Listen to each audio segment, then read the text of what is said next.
Good evening and welcome to the council budget meeting for Monday, November the 8th, 2021.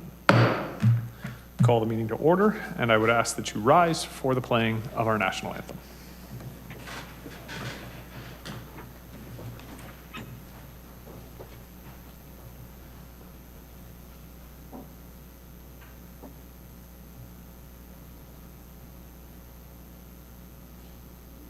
Oh, Canada,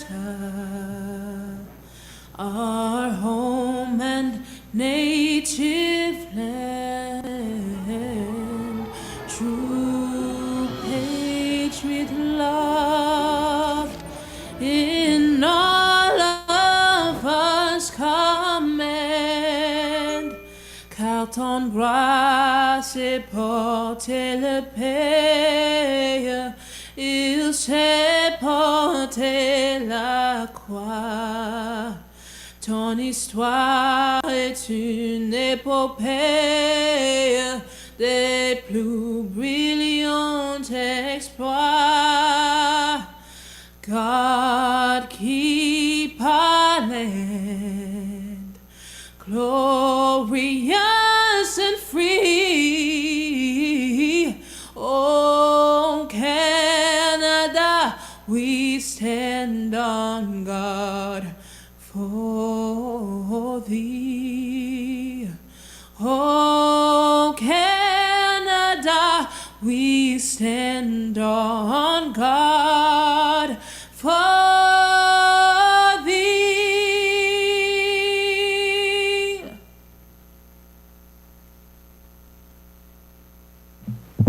Please be seated.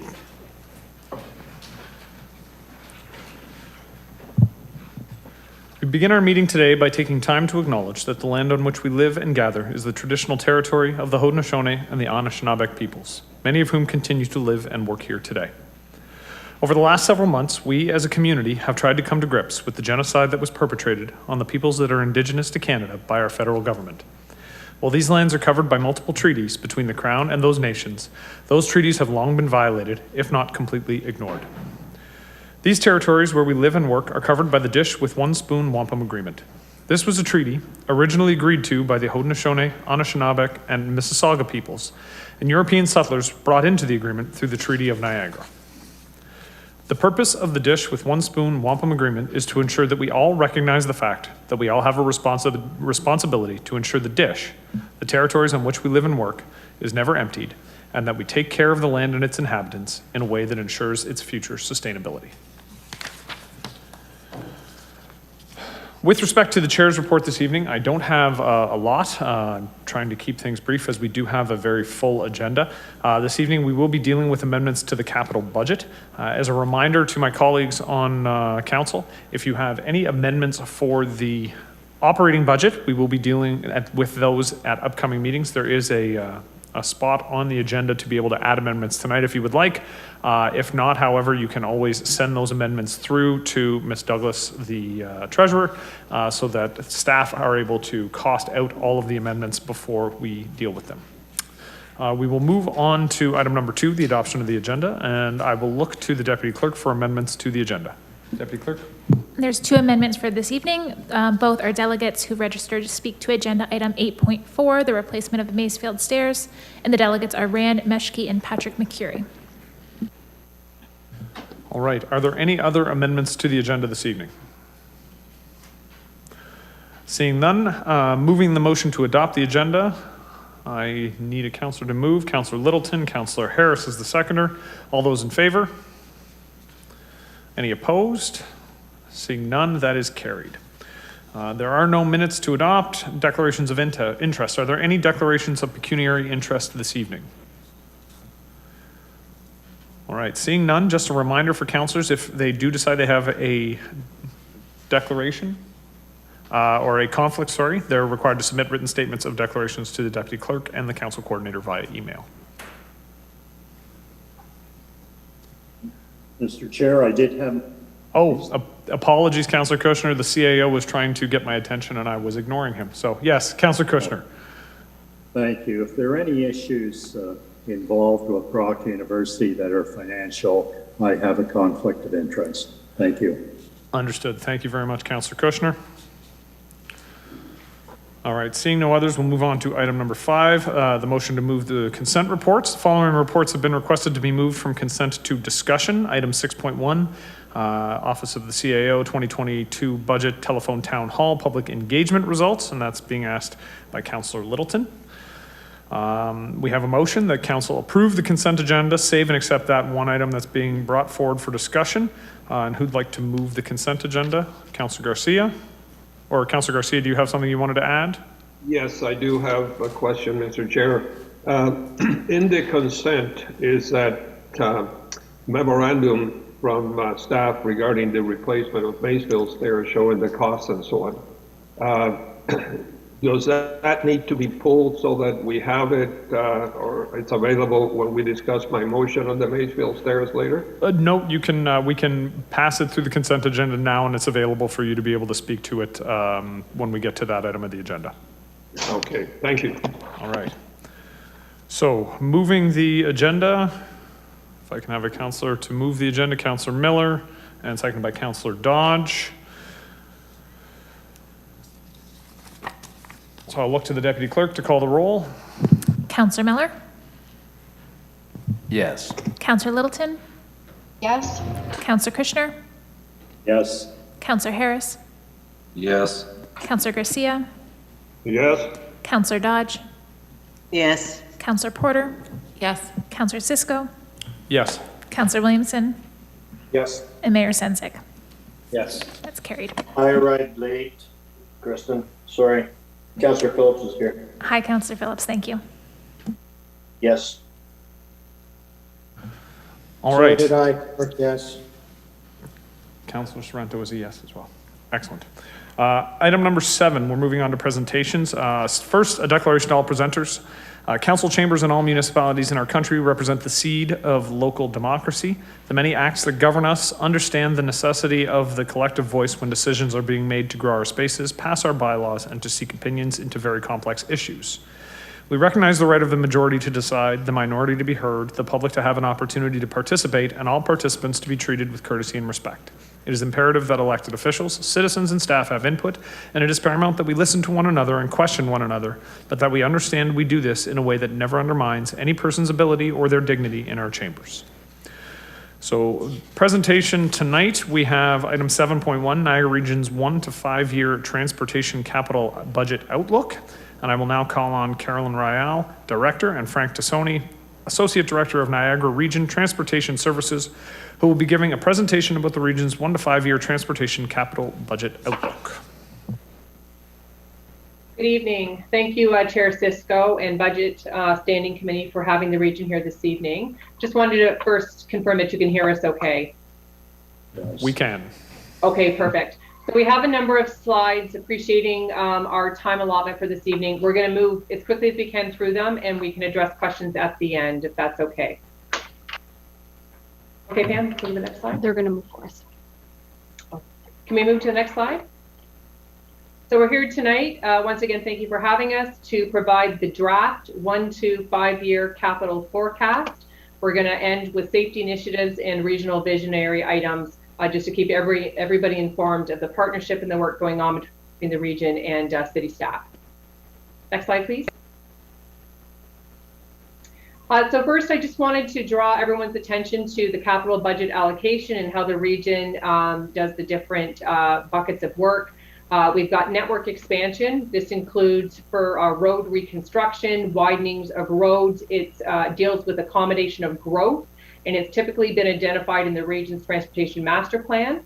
Next, we look at work that would be grouped under something referred to as intersection improvement program. This has to do with the modification to improve the safety of an intersection. It could be looking at incorporating a roundabout or a traffic control, a signalized intersection, or it could be taking one that's already implemented and then advancing it to include for turn lanes, pavement markings, additional signage, or it's just a typical rebuild due to AODA and the life of the infrastructure.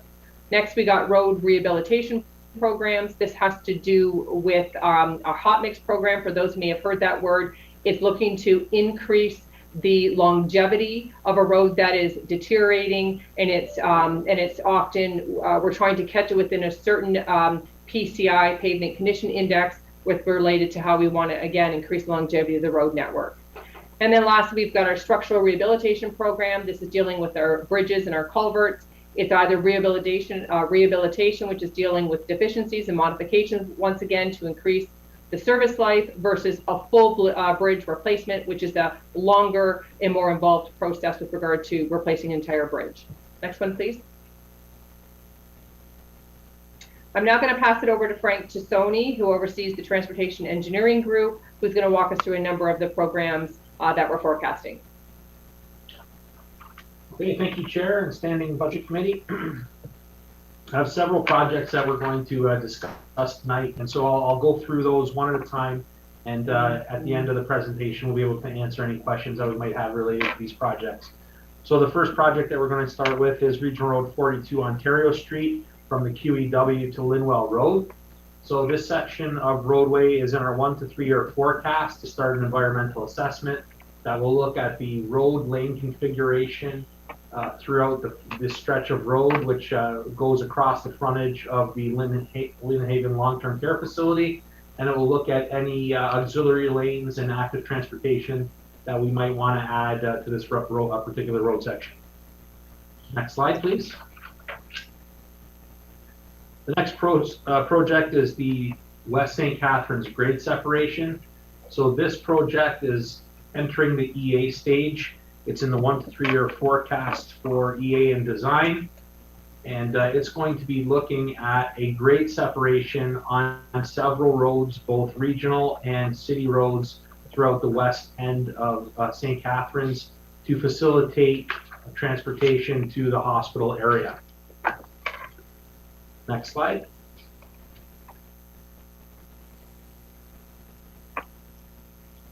Okay, the next section is Regional Road 77 4th Avenue. So we have a intersection that has been in our forecast to look at auxiliary lanes and any lane modifications that may be required due to the increased traffic at this subject intersection, and this is in the 6 to 10 year forecast.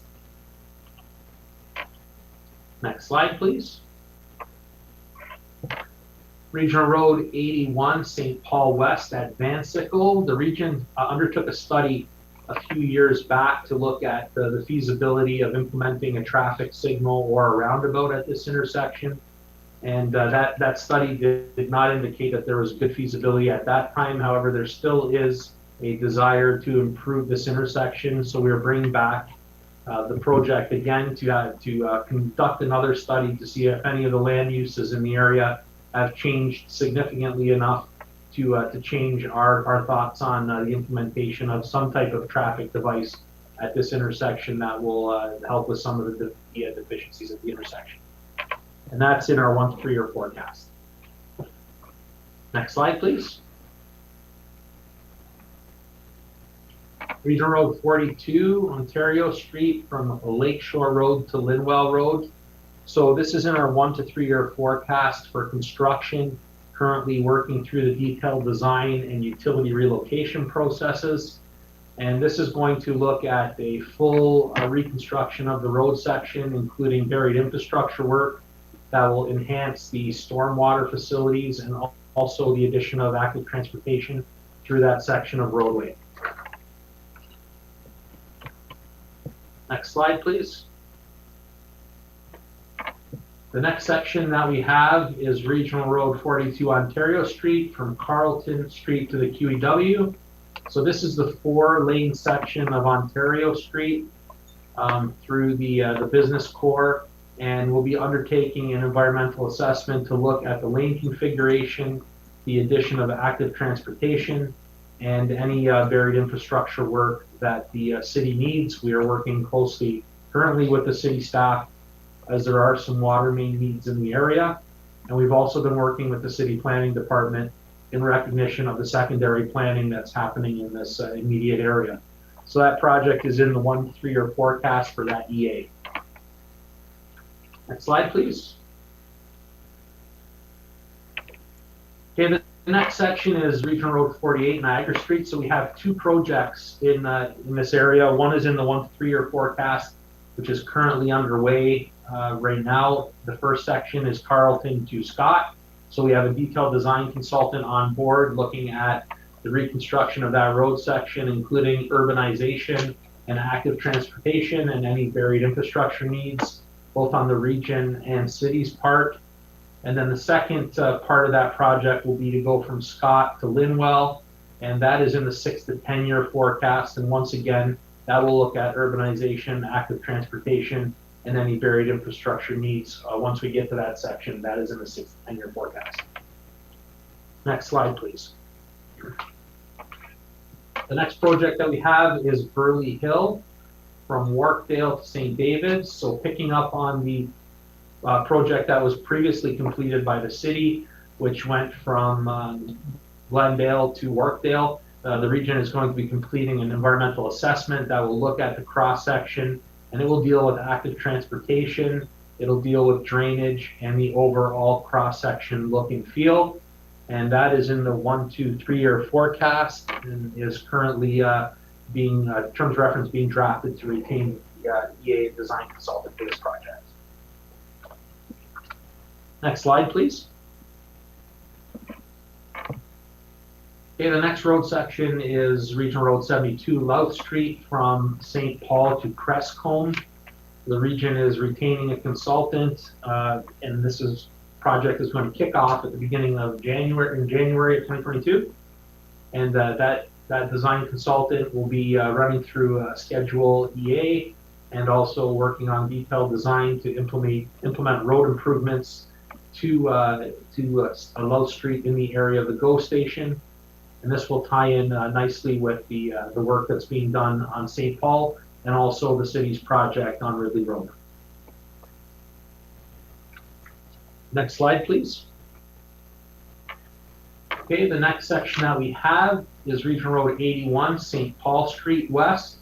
And this section is going to extend from Burgoyne Bridge to the CNR tracks. There's some deficient intersections within this area and lack of active transportation. So this section of road and this particular environmental assessment will look at tying together the work that was done on Burgoyne Bridge with the work that is planned to be done on the CNR bridge and tying all of that together so that there's a smooth transition from downtown St. Catharines out to the west end. And that is located in our 1 to 5 year forecast for the EA and 6 to 10 year forecast for construction. Next slide, please. Okay, Regional Road 87, we have two projects ongoing on this section of road. So we have Lakeshore Road from 3rd to 7th Street. So that is in the 1 to 3 year forecast. We're currently finalizing the utility relocations and we'll be looking to put together a tender package and drawings and putting this forward in our next budget cycle to move forward with construction in this section. And then the next section is 87 Main Street from Verdun to Ontario, which is going to look at the section of road through Port Dalhousie, including active transportation enhancements, buried infrastructure, storm infrastructure, lighting, and also some bridges, which you'll see a little bit later on in the presentation. And that is located in our 1 to 5 year forecast. Next slide, please. Okay, the next section that we have is Regional Road 89, Glendale Avenue from Wellington Canal to Homer Road. So this will be the reconditioning of the 4-lane section that has not been recently reconstructed. So this is the section that is beyond the outlet center. The previous section that was completed included a multi-use path that extends from Niagara College down to the intersection of Homer Road. And this project will rehabilitate that road section and continue on that multi-use path to the Wellington Canal Trail. And that's slated for design in our 1 to 3 year forecast. Next slide, please. Okay, 7th Street Bridge. This is in our 1 to 3 year forecast for rehabilitation. the design is currently being worked on, and will be a full rehab, and the cross section will be slightly modified as there's currently a sidewalk on the structure. That sidewalk will be removed, and active transportation facilities, cycling facilities in particular, will be added to both sides of this structure to allow for cyclists to more easily pass through the area. And that is, once again, under design right now and in our 1 to 3 year forecast for construction. Next slide, please. JR Stork Bridge, this is located on Martindale Road. It is in our 1 to 3 year forecast for construction. We're currently putting the final touches on the detailed design, working with both the city and our water wastewater section to include the buried infrastructure works and the active transportation cross section that we're looking to implement through this section. And then we'll be moving forward with the construction of this very shortly. Next slide, please. Next section that we have is another structure, and that's Glenridge Avenue Bridge. So this is the structure that crosses the tracks just to the west of Cat's Caboose. This is going to be a full replacement, and the structure is currently a tri-party agreement between the CNR, the region, and the city of St. Catharines. So we are working together with CNR staff and city staff to move this project along, as the bridge is in need of repair immediately, and we would like to see a more ultimate cross section through this area. So we'll be moving forward that shortly, and that is in our 1 to 3 year forecast. Next slide, please. Okay, keeping on the structures, we have St. Paul West CNR Bridge. So this is the bridge section that is adjacent to the new GO station in St. Catharines, and we will be moving forward with this in the 1 to 3 year forecast. We have a new cross section being brought to this structure that will allow for active transportation, and we are also including some buried infrastructure that the city is requiring, and some site works for the GO station. So this project is moving forward in the very near future, and will definitely be an improvement to this area. Next slide, please. And so the final slide that we have is another bridge rehabilitation. So there's two structures that are on Lakeport, Frank Weir Bridge and Lakeport Road bridges. These are the two structures, one over the Weir and the other over the inlet to the Henley Pond. And these will be going along with the works that we undertake in Port Dalhousie. Both will be rehabilitations, and once again, both in the 1 to 5 year forecast for construction funds. Next slide, and I'll now pass it back over to Carolyn to speak about some safety initiatives and some region visionary projects.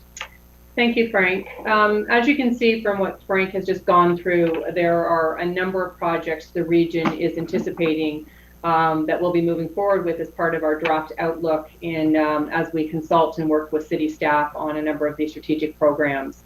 Pending the 2022 budget approval, there's approximately $10 million right now associated with projects in the city of St. Catharines that will be moving on once approved for 2022. If I can just close on the safety initiatives and regional visionary items, the Vision Zero Road Safety Program is a program that I will be coming back to City Council. Right now we're targeting between December and January to come and speak to Council with regards to what this program entails. I'm looking for unanimous support across each of the 12 municipalities on how this program will operate. With the intent to get this program up and running, which I know many on the call here today are looking forward to having launched in Q2 of 2022. So there'll be a lot more with regards to a presentation and the council approval ask that the region is looking for in order to get that program underway. With regards to safety, there have been, again, a lot of conversations with city staff, the mayor in specific, as well as the regional councilors with regards to different pilots and programs that we work together on. Just to name a few, we've got our annual pavement and line marking program, the addition of crosswalks, ladder crosswalks we've been implementing, The speed display trailer that you can see here is something that we pull around to each of the municipalities to chart the different speeds and to work with the Niagara Regional Police on the time of day and what the speeding may be that is occurring or may be occurring on the regional road network, again, to help with selective enforcement.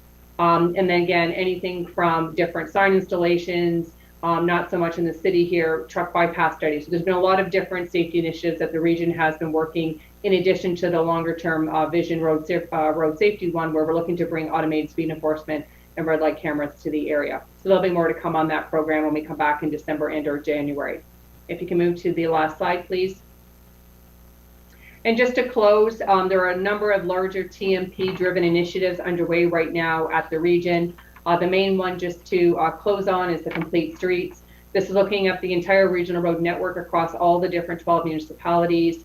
We are working with an internal, but more importantly, an external working group that has staff from each of the different municipalities as part of our working group.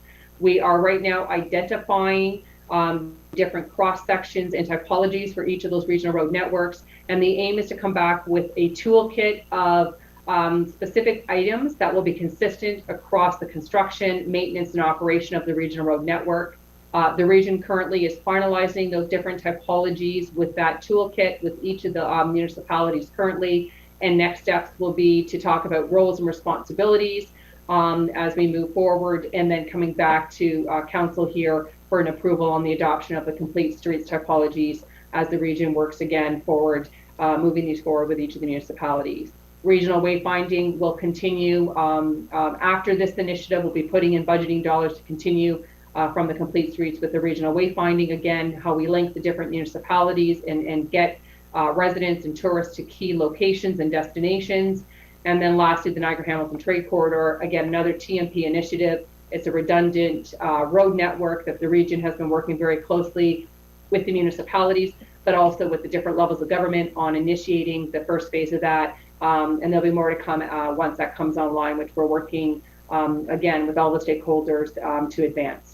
So we'll leave it there for this evening. Thank you so much for having the region, in particular transportation, here this evening. We're happy to open the floor to any questions that you may have regarding any of our programs. All right, thank you very much for the presentation. A lot of information there, and I can see hands popping up across the screen. So I will look to, we'll start with Councillor Kushner, followed by Councillors Dodge, Williamson, and Garcia to begin. So Councillor Kushner. Thank you, Mr. Chair. The program appears to be very ambitious, which is good. How does it compare with the previous 5-10-year programs?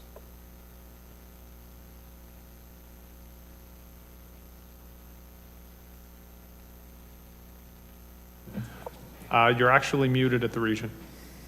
There we go. Yeah, through Mr. Chair. So yes, we would agree that it is ambitious, and there's lots of work to be undertaken in the city.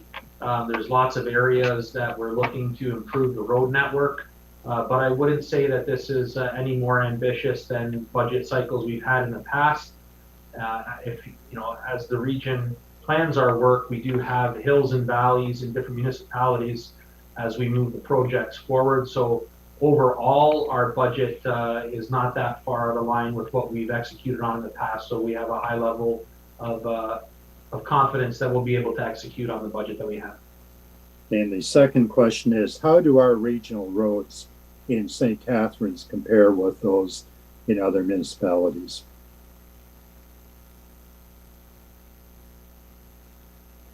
So through Mr. Chair, we our metrics that we utilize, we have pavement condition index that we undertake investigations on our actual overall network score, and we undertake that on a third basis every year. So the full network gets looked at every 3 years.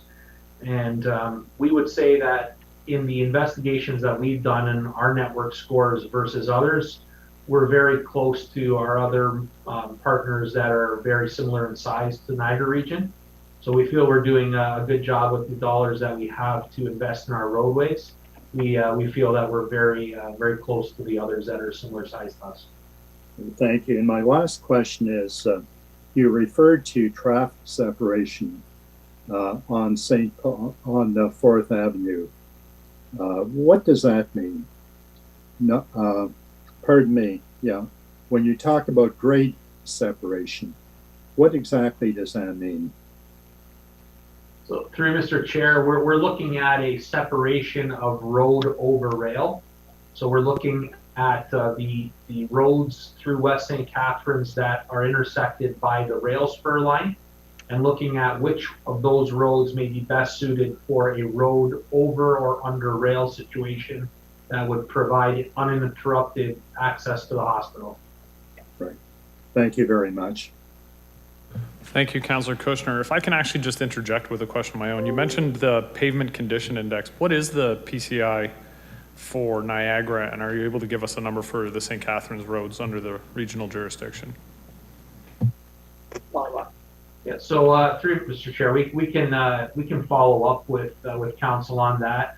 Our current PCI is 72, but we would like to have an opportunity to look at some other comparators and give you a better cross section on your actual question. So is 72 the region-wide number? And I'm seeing nods. So is it possible to drill down to what the PCI number is for St. Catharines roads specifically under regional control? Yes, that is, we are able to do that, yes. Excellent. I appreciate that additional information. Thank you. Councillor Dodge. Thank you, Mr. Chair. Through you to the presenters. Can you just explain to me when you said that you're going to do a cross-urban section, does that mean that there will be like curbs and gutters put in and bike lanes and sidewalks? Like, is that what that means? Through Mr. Chair, can I ask that the clarification be provided on the road section that you're talking, or the road that you're speaking of? Sure. One of the roads is Niagara Street, looking south from Agar. Looking south from Agar, you had mentioned that strip. And then also on Ontario Street, there was some areas that you mentioned there as well. Yeah, so through Mr. Chair, yes, the section of Niagara Street that we're looking at, two sections from Carlton to Scott and then from Scott to Linwell, those are both currently rural sections with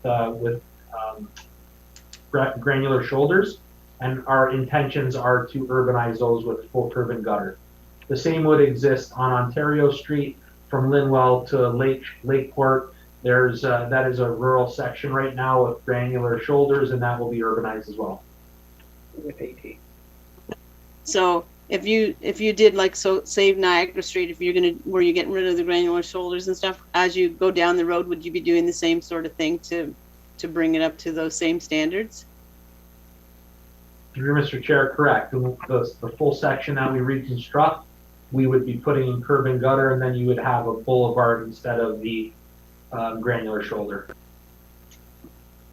Okay, and then I'm not sure whether you would know this or if you can answer this question, but when you are looking forward, you didn't say anything about any locations that you might be thinking about for crosswalks and also signals. Is this not the meeting? Like, would this be when you come back in January to bring that information? And I'm speaking specifically Lakeshore Road at Walker's Creek, a crosswalk there with the head, and then going east on Lakeshore Road on the east side of the canal for maybe a signal out there. So through Mr. Chair, we did mention a number of intersection projects, and that those come from our intersection improvement program. However, if there is an intersection specifically that you're questioning that may be under the city's jurisdiction that we may be assisting the city in, those may not be listed in this particular presentation, but the regional locations are all in this presentation. Okay, thank you very much. Those are all my questions for now. Thank you, Councillor Dodge. Councillor Williamson. Thank you, Mr. Chair. Through you to the presenters.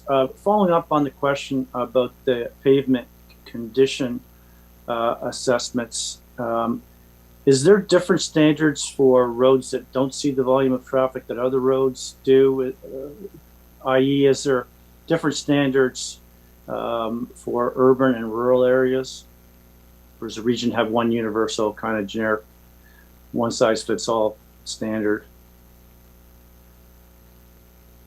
So through Mr. Chair, the entire region network is our arterial road network. So we do have certain standards for maintaining different classifications of roads, and those are classified primarily based on traffic volume. However, from a pavement condition standpoint, we strive to hit a certain threshold with respect to our overall condition rating, and that is irrespective of the classification of the road. So what you're alluding to, classification and treating roads differently, is more from an operational perspective, where higher classifications of roads may see plowing at a different rate or operational items at a different rate, but that doesn't really apply to engineering. We maintain our arterial network to the same level. Thank you very much. I'm pleased to see that the section of Ontario Street from Linwell to Lakeshore seems to be moving up the priority chart here. My question in regard to that is, there's certain roads that were built when it was Grantham Township or Louth Township, etc., and they never really were built up to urban standards. Is there any greater priority given to those particular roads, those arterials to deal with before others, or is it other factors come into play? So through Mr. Chair, there's a lot of factors that get taken into consideration when we're prioritizing projects. Obviously, existing conditions are one of the big factors, because we want to make sure that the motoring public is safe on all of our roads. So that is one of the primary drivers for putting projects forward. However, I'm unaware of previous jurisdictional ownership that would be a driving factor. It would be more based on conditions. So if those roads were constructed to a lesser standard, they would likely be deteriorating at a higher level, and then would likely be reconstructed in a more expeditious manner. Thank you. You've made reference to buried infrastructure a number of times. When we're doing roads now, reconstructions, are we burying hydro? I just wonder if you could comment on that. We know that buried infrastructure is much better for trees, with trees both aesthetically and then their survival and long-term condition of the trees, as well as just better aesthetically, generally speaking. I just wonder if you could speak to burying hydro wires.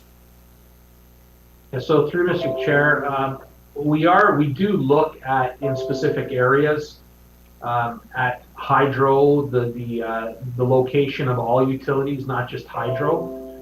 And I would say that the burial of utilities is in most cases driven by the local municipality and their desire to have a road cross section that does not have any type of overhead utility. The comment you make about trees, we definitely agree and understand that trees are not great when they're planted under hydro lines, and we're more cognizant these days of the type of trees that we're planting. Work very closely with our urban design folks to ensure, and our forestry section to ensure, that the type of trees that we're planting are those trees that are going to have a lower, more widespread canopy than a higher straight up canopy that would constantly interfere with hydro lines. So to answer your question, the burial of hydro lines is not the rule, it's more the exception, and it's typically through coordination with the local municipality that is undertaken.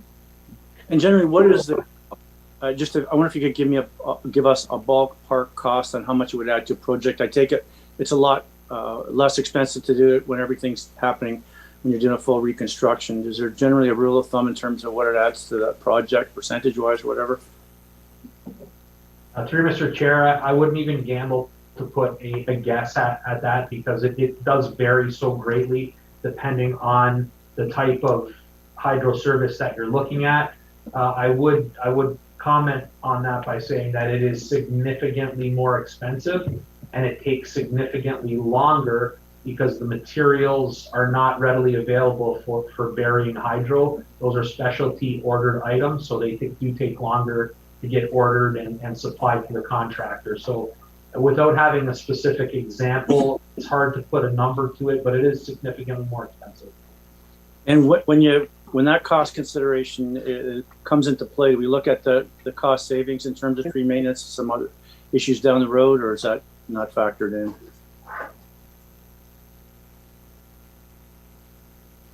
Yeah, when we look at cost evaluation, we always do look at all parameters that factor into the cost, whether that be long-term maintenance or other parameters.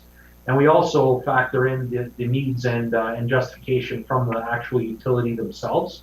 They don't prefer in a lot of cases to have their lines buried because it is also more difficult for them and more expensive for them to maintain when they have to maintain them. So, it's not the norm for municipalities to be burying hydro on all their projects, but when it is a sensitive project where burying hydro is in the interest of the local municipality, we do open up those discussions and evaluate them accordingly.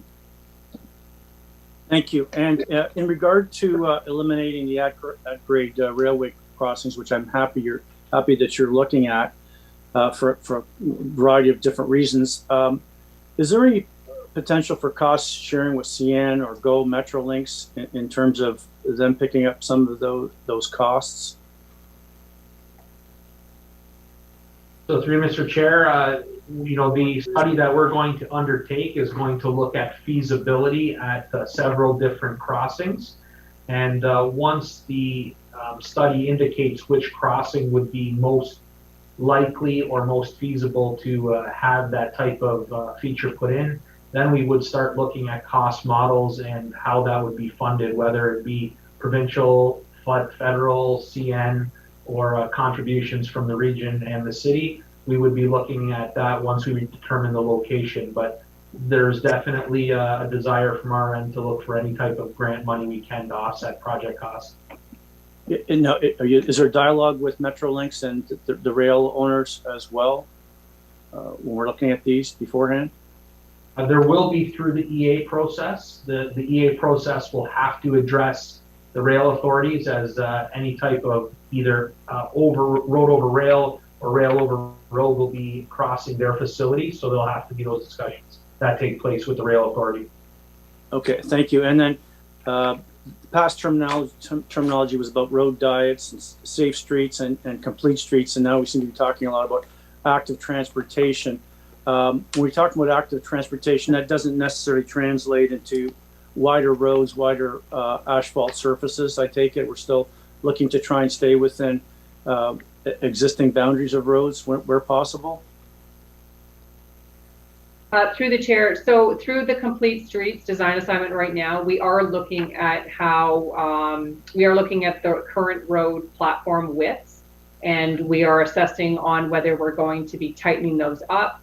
That could be dealing with parking, through lanes, and as well, what type of AT infrastructure options we would have from a protected to non-protected, depending on the cross section. So yes, as part of the complete streets, all those conversations are underway, and we will be bringing that back for approval based on consultation, again, with the consultant who's leading the assignment and doing jurisdictional scans elsewhere, and also with our municipal partners as we discuss this around safety and other things we're trying to deal with as we have more active communities with walking and not just the car-centric mode out there.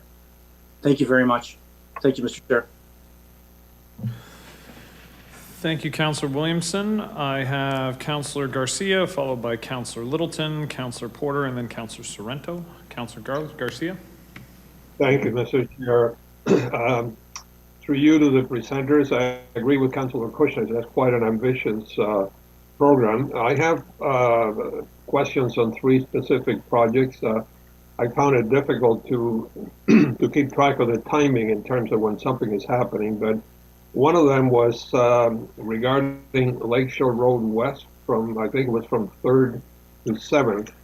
And we get a lot of concerns, Councillor Williamson and I, because that's our ward about that section. Number one, will there be bike lanes added there as far as active transportation? Mr. Chair, yes, we are looking at modifying that cross section. Right now, it's a rural cross section with no active transportation. Our intentions are to add active transportation to that road section. Thank you. That section of road is really used by bikers and walkers, of course. And a question that we get quite often, and I'm not sure whether that's part your responsibility or all the cities or how.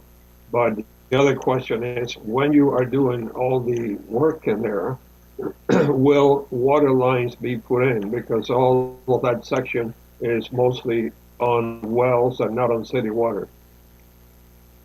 So through Mr. Chair, the water mains on all regional roads that are distribution mains, they are under the jurisdiction of the city. However, I do believe this section is outside of the city's urban service area. So I don't see water mains being extended to this area. Okay, our residents will be disappointed, but and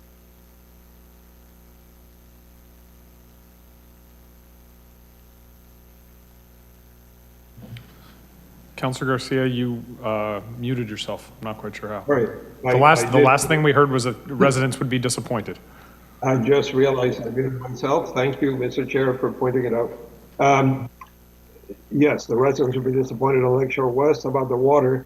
Early on in the presentation, you mentioned the section of Ontario from Linwell to the QEW, and I'm trying to understand, pardon me, what will be happening there, because my recollection is that whole section was redone less than 2 or 3 years ago.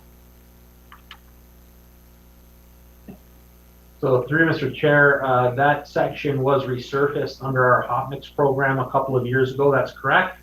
And through the redevelopment process of the Lynnhaven site and some of the lands to the north of Lynnhaven, there may be a need for auxiliary turning lanes to be added to that road section. So our intentions are to identify if those auxiliary lanes are required, and if they are, to construct those, and at the same time look at active transportation, which would finish off that road section from the QEW all the way down to Lakeport. Thank you for that. And my last question refers to RR 87 or Main Street through Port Dalhousie. I couldn't quite tell the timing, but as you know, because we have discussed it before, at least with Carolyn anyway, the Canada 2022 games, or Canada 2021 games originally, are going to take place, and Port Dalhousie will be the venue for rowing next year. So would any of this work start before then? So through Mr. Chair, we did previously look at the dates for both the Canada Games and the World Rowing Championship and the size of the project, and we've done a lot of investigating and looking at the schedule, and we don't feel that we would be able to start and complete the project before that. So we wouldn't want to have those venues happening with the road partially under construction. So our current plans are to start the construction after the rowing championships. Okay, so after the World Rowing Championships in 2024, is that what you meant? Through Mr. Chair, that's correct. Okay, thank you. And when I know you have completed the EA for that section, when you start on the design and so on, do you come back and share with our council exactly what you're doing, or?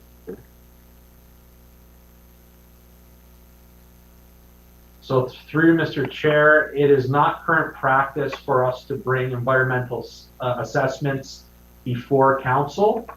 We bring those environmental assessments and post them through the ESR through the 30-day review period, which is currently underway for the Main Street project. Our current process is not to bring those through to regional or to city council. No, I understand about the EA because I have seen the results of that, but from the EA now you have to do detailed design and drawings and so on. When you have that design, do you discuss that with our council? So through Mr. Chair, we typically, when we are completed the detailed design and before we implement that design on site, we typically have a public information center. That way we can inform the residents of what the final design is and when we're going to be constructing and how it may impact their properties from a road closure, lane closure perspective and when they can expect to see our forces out on site, that would be the time when we would invite council to come out to those meetings to review the final design. Okay, thank you. All right, thank you, Councillor Garcia. Councillor Littleton, followed by Councillor Porter, Councillor Sorrento, and Councillor Phillips. Thank you, Mr. Chair. Just very quickly, first of all, I wanted to thank Director Rael for all of the emails that you take that I forward to you at the region from residents. So I really appreciate the time and attention you do give to questions that people have. The one question I do have is I just want to go back to the active transportation when we're talking about bike lanes. Are we talking about chevrons on the road with a picture of a bike, or are we talking about something maybe a little bit more safe and progressive? Through the chair. So we're looking at all different options, but the region is taking a look at more protected on-street and off-road. So a number of projects right now in consultation through other environmental assessments are looking at cycle tracks, for example, that are off the region's right-of-way. So the good thing about the Complete Streets toolkit and the discussion with everybody is in looking at the different ways, again, of how we want to attack safety and allow for all these different modes, is we are looking at whether it's markings on the roadway, if we keep it on the roadway, to also protecting it and moving it off roadway. So we have a whole host of different ideas that are forming as part of this committee and as part of this assignment. So yes, we're moving with that current and also into more progressive ways of dealing with, for sure. That's great. And the work that you did around Brock is obviously, gold star. What we usually had the space throughout the entire city, right? But so thank you for that. And that's all the questions that I have tonight. Thanks so much. Thank you, Councillor Littleton. Councillor Porter? Thank you, Mr. Chair. Some of my questions were answered specifically around protected bike lanes, and I would agree with Councillor Littleton about the Gold Star cycle track up near Brock. That is just amazing, and we do want to see that all around the city. I have questions around metrics related to pedestrian and cyclist injuries and fatalities. Has there been any thought given to like a metric program, if we're adopting Vision Zero and Complete Streets, to try and keep track of pedestrian injuries and fatalities and again with cyclists as well? Is that part of the discussion in terms of keeping metrics or starting to track those metrics? We haven't really seen them, so. Sure. So a very good question. So as part of the larger Vision Zero road safety vision that the region's been talking about here with Public Works and Regional Council, is we have been identifying and categorizing what you're referring to when we're dealing with injuries and collisions and accidents of all sorts, not just with pedestrians, but also with cars. So whether it's our annual road safety analysis that we do, we have been translating that more recently, and we did provide an annual, and I can't remember the name right now, I'll have to pull it out. We did provide an annual, I'm going to say collision report, and it was dealing with all sorts of incidences that are occurring on the regional road network, and that is something that we are going to be continuing to do here at the region. And it is a way for us to benchmark where we are today, and with the launch of the Vision Zero program, which we are anticipating for next year, we will be again doing the metrics to see how that is improving driver behavior, with obviously the intent to lower and decrease fatalities and injuries on the regional road network to start. Okay, thanks. I'm just going to leave it at that. I have lots of little questions. I guess a general comment is a lot of residents who I hear from are really looking for protected bike lanes and cycling lanes. So I'm happy to hear that. And if I were to give any feedback, it would be to start with protected bike lanes as the first option, and only go to paint if you have to. So that's my only feedback. So thank you very much for your work. Thank you, Councillor Porter. Councillor Sorrento. Thank you, Chair. Through you to one of the directors. I only have one question. Can you tell us when you think the service roads from the Skyway, both sides, which is going to be twin, the Skyway Can you tell us when you're going to refurbish those roads or repave them? I know it wasn't in the presentation, but could you give us an idea? If you know. So through Mr. Chair, we are currently working with the Ministry of Transportation on the Skyway twinning, and a portion of the service roads are being not only reconstructed, but relocated as part of the twinning. So we have had the service roads and some work on the service roads that have been in our forecast for some time, but we've been holding off knowing that the Skyway twinning is on the near horizon. So that the program is moving forward quite rapidly now. MTO seems to have that on the front burner, and we are working with the ministry, and city staff are actually involved in that committee as well. And we'll be moving forward to ensure that the roads that we need to have, the service roads that we need to have rehabilitated, are done as part of that project if they're impacted by the Skyway twinning, and anything that is not, we'll be looking at it once the Skyway twinning is completed. Chair, just a follow-up, apologies. You said, sir, through the chair to you, you said that in the near future, is that 6 months, a year and a half? So through Mr. Chair, I can't explain how far the MTO is with their process. We are in the early stages with them in their detailed design process. However, the timing for their construction is more of a question for the ministry. Yeah. Very good. Okay. Thank you. And thank you, Chair. Thank you, Councillor Sorrento. Councillor Phillips. Thank you, Chair. You mentioned in your list of projects, which are wonderful to see, that Niagara Street is going to be reconditioned from Carlton all the way to Linwell, but not from Linwell to Lakeshore. Is that the case? Linwell Lakeshore is not included? Yeah, through Mr. Chair, so we are looking at a reconstruction of the section from Carlton to Linwell in 2 phases. So from Carlton to Scott being phase 1, from Scott to Linwell being phase 2, and then the section from Linwell to Lakeport will be resurfaced, and that will be done likely before the. So probably in 5 years. Yeah, it's within the 5-year horizon. So Linwell to Lakeshore will be resurfaced, but not to the same extent as the other 2 sections? That's correct. Okay, and what's the reason for that? Why wouldn't it get the same service as the other 2 sections? So through Mr. Chair, at this point, that road condition index is not putting it into a category where it is ready for a reconstruction. So it will be resurfaced one time before it then goes to reconstruction. The sections that we are urbanizing have both lived out their life capacity, and therefore the next treatment that we do on them is a full reconstruction, which in this case will include full urbanization.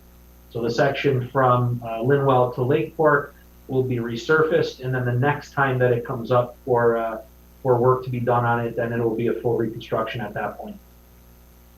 Okay, my concern about that is I have had many residents contacting me, and I'm sure Councillor Dodge also, where there's increased transport traffic coming out of the industrial park, the industrial area in Port Weller coming up Niagara Street, and the manhole covers get bounced and are noisy, and according to the residents, and they were looking for something that is going to solve that problem. Also, to go along with what Councillor Dodge said, we have a new development coming in on Lakeshore Road, as you may be aware, between Wiltshire and on the north side, east of Wiltshire down towards Walker's Creek, and we're going to have 3 entrance exits if you include Wiltshire into this development in a matter of about, I'm going to say 50 meters, 70 meters, and then you have a crossing coming out of Walker's Creek, which is heavily used, and I would really hope that you would have a look at that and put up a traffic signalized light. I know I've talked with Councillor Height, the mayor, and Brian Appleby to contact your division or your department about that, and I would hope that that's going to be looked at quickly. Yeah, so through Mr. Chair, we do address any improvements that are required as a result of development as those developments come online. So those would come through our development planning section, and we would be involved from transportation services standpoint. We would be involved at that point. So that will be on our radar. We will be looking at that. And with respect to manholes, we can definitely pass that section on to our operations section. And they can have a look at the manholes in that area and see if there's any improvements that could be made to the lids. If they are currently loose and bouncing, we do deal with that type of issue quite frequently, and there are some things we can do there to quiet down some of the vibration that happens with the manholes. That'd be great. I've seen the new manholes that have been put in, and they certainly are great improvement over what have been put in the past. Thank you very much for your presentation. All right, thank you, Councillor Phillips. There are no other questions or comments. And I want to say thank you again on behalf of Council to Mr. Rael and Mr. Tassoni. Sincerely appreciate the look forward and what's on the horizon for the City of St. Catharines from the region. Can I have a mover to receive the presentation? Councillor Porter, seconded by Councillor Miller. The motion is the council receive the presentation from Carolyn Rael, Director, and Frank Tassoni, Associate Director, Niagara Region Transportation Services, re the Niagara Region's 1 to 5 year transportation capital budget outlook. All those in favor? Opposed? And that is carried unanimously. Thank you again. Thank you. Good night. Thank you. Have a good night. All right, moving on to discussion reports and item 8.1, Financial Management Services, the Director for the 2022 preliminary tax estimates for the city. And I will look to Ms. Douglas for a brief overview of the report.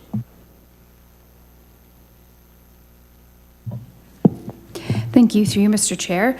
On October the 19th, the city's draft 2022 operating expenditure and non-tax revenues were presented to council with a net city expenditure increase of 4.76% from 2021.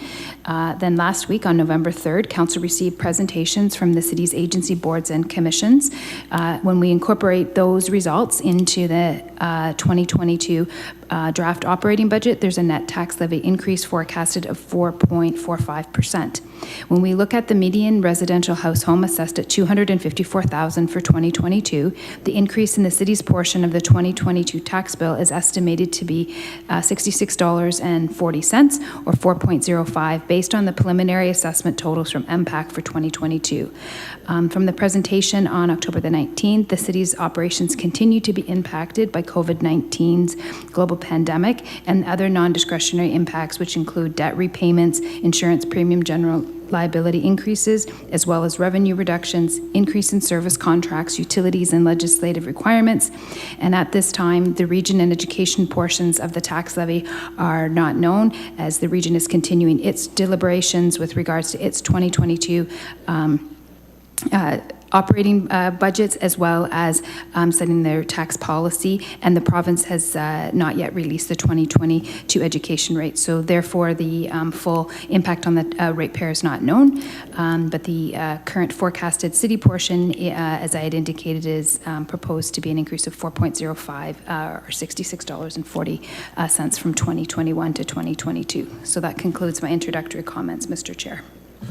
Thank you, Ms. Douglas. And just as a reminder, the staff recommendation today will be to receive this for information purposes. So as a reminder, this does not mean that anybody on council approves of the current estimated tax rate. It's simply that this is the information that has been sent to us. So with that said, are there any members who wish to move the staff recommendation? Mayor Senzak, and seconded by Councillor Littleton. So we have the staff recommendation on the floor that it be received for information purposes. At this point, if there are any questions, comments, or concerns, please raise your hand or use the raise hand tool. I see Mayor Senzak. So Mayor Senzak, you are up first. Quick question in terms of the CVA median household. Can the director explain again the usage of the amount? I think there's a lot of folks in St. Catharines who know that their property value has gone up extensively over the last 2 to 3 years. And so where is that amount given from, so that we as councillors can, and as mayor can explain that to the people who call in and say, my house is 450,000, not 254,000. Thank you. Through the chair to the mayor. The current property assessments in the province of Ontario are based on values of January 1st, 2016. So that was the evaluation at that time. There was a reassessment proposed to come into effect, increasing the values for January 1, 2019, and that was to come into effect in 2021. However, due to the global pandemic, the province made the decision to defer that. They came out last week indicating that there will be no property reassessments occurring until at least the 2024 property taxation year. So for 2022 and 2023, we will continue to be using the assessment values based on January 1 of 2016. So through chair, just to follow up, thank you for that. And so how many, I guess, I just want to understand what you're saying in a more granular way. You're saying that the median household is still valued at 254,000 by MPAC, or is that the current position that you're taking? Through the chair to the mayor, because the current assessments are based on values as of January the 1st, 2016, then the median household with that phase in, which was a 4-year phase in, which came in over 4 years from taxation years of 17, 18, 19, and 2020, that is the median household. MPAC does continue to bring on additional assessment values as new properties are developed, but as far as increasing the property assessment values to the current value, there has been a pause placed on that because of the global pandemic.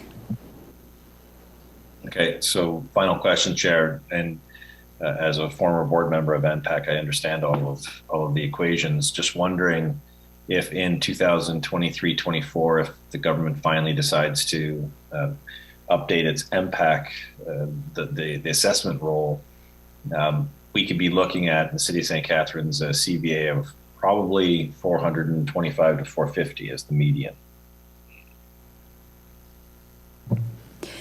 Through the chair to the mayor, with regards to preliminary estimates, because MPAC was continuing to do their work and they were getting ready to release reassessment values, but then the pause was put on that by the province. At that time, it was estimated that property values within the region and including the city of St. Catharines would be expecting to see a 50% increase at that time, and that is a couple of years old now. So a large amount will depend on the timing that MPAC and the province determine as the valuation date will determine on what percentage increase we will see on the current values of the properties within the city. Okay, thank you, Chair. I will just say to the fellow councillors, when that does take place, you'll see a very concerned constituent who will see the value of their properties go up by more than 50% with the commiserate increase in overall contribution on the property tax. We're seeing this across the province. We've been articulating to the province that their continuous delay on MPAC is only going to have a further pressure point when households who have been assuming a 254,000 median income or property assessed value based on what they are bringing in, it's going to be a sticker shock for a lot of people. So I want councillors to know that when that assessment comes through, there's going to be a lot of people who are going to be burning up your phone saying, why did my taxes go up this much? You may want to take a good hard look at what the province is doing, because it's putting municipalities in a tight spot across the province, not just here in St. Catharines. Thank you, Chair. Thank you, Mr. Mayor. Councillor Phillips. Thank you, Chair. I know staff are working very, very hard in reducing tax increase as much as possible, but I'm still concerned that a tax increase over 4% is a little bit too much. It's too high for my liking. Did we go into the tax stabilization reserve? I think I've got the right term for that, to reduce that amount at all to our Director of Finance. Thank you. Through the chair to the councillor. Yes, we have utilized some of the city's tax rate stabilization reserve to reduce the impact on the 2022 proposed tax rate increase. We have used approximately 1.165 of the tax rate stabilization reserve in the 2022 operating budget. There is details on page 289 of the operating budget book. At this time, with utilizing that amount, there is still 1.55 million of an unused tax rate stabilization reserve at this time. Okay, thank you. That's all I need to know. Thank you, Councillor Phillips. Are there any other questions or comments related to item 8.1 and the preliminary estimate? Councillor Littleton? Thank you, Chair. Just very quickly, have we heard anything about further COVID related expense funding from the province? Thank you. Through the chair to the budget vice chair. At this time, we have not heard any more with regards to the province or the federal government providing any more support for municipalities with regards to COVID-related funding. Thank you. And just a further question, is it true that because sometimes you find it hard to believe this, but is it true that not all funding for municipalities has flowed through the province? Are they still sitting on, if you know, a large amount of money that still needs to be sent to to municipalities?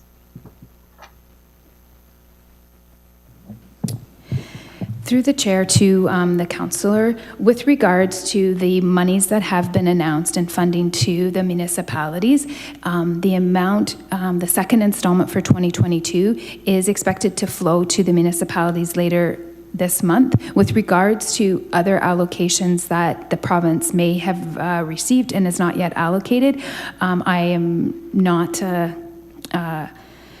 at this time, I'm not aware of an amount that could be flowed, but I am optimistic that there perhaps are some additional dollars that may be available because I know many municipalities are continuing to struggle with the additional COVID pressures and additional orders that we are required to implement and support to keep our residents and our citizens safe.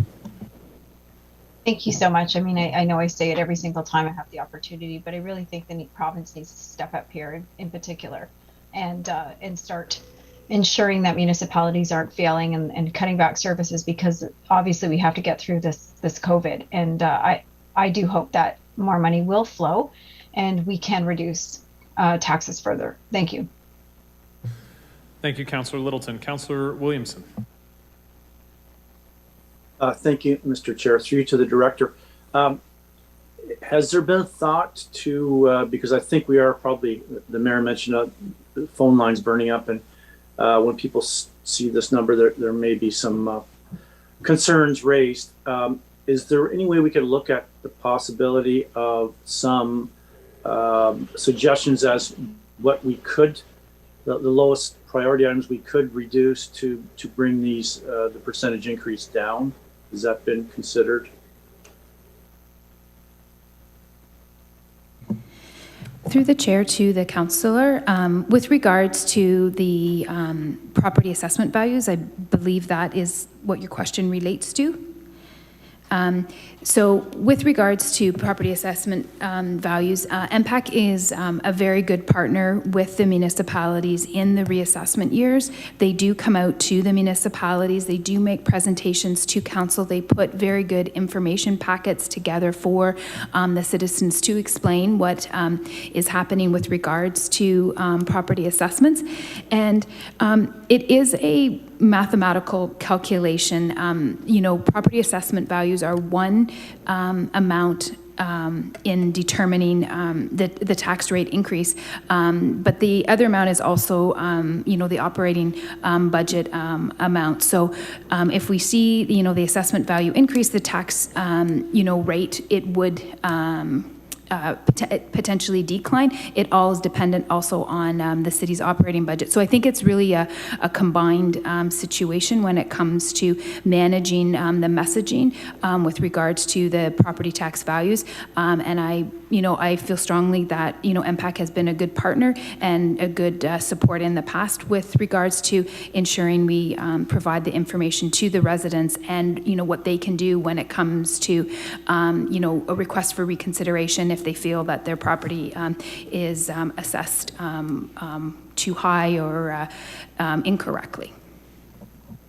Well, thank you very much for a very detailed answer to a somewhat ambiguous question. Thank you.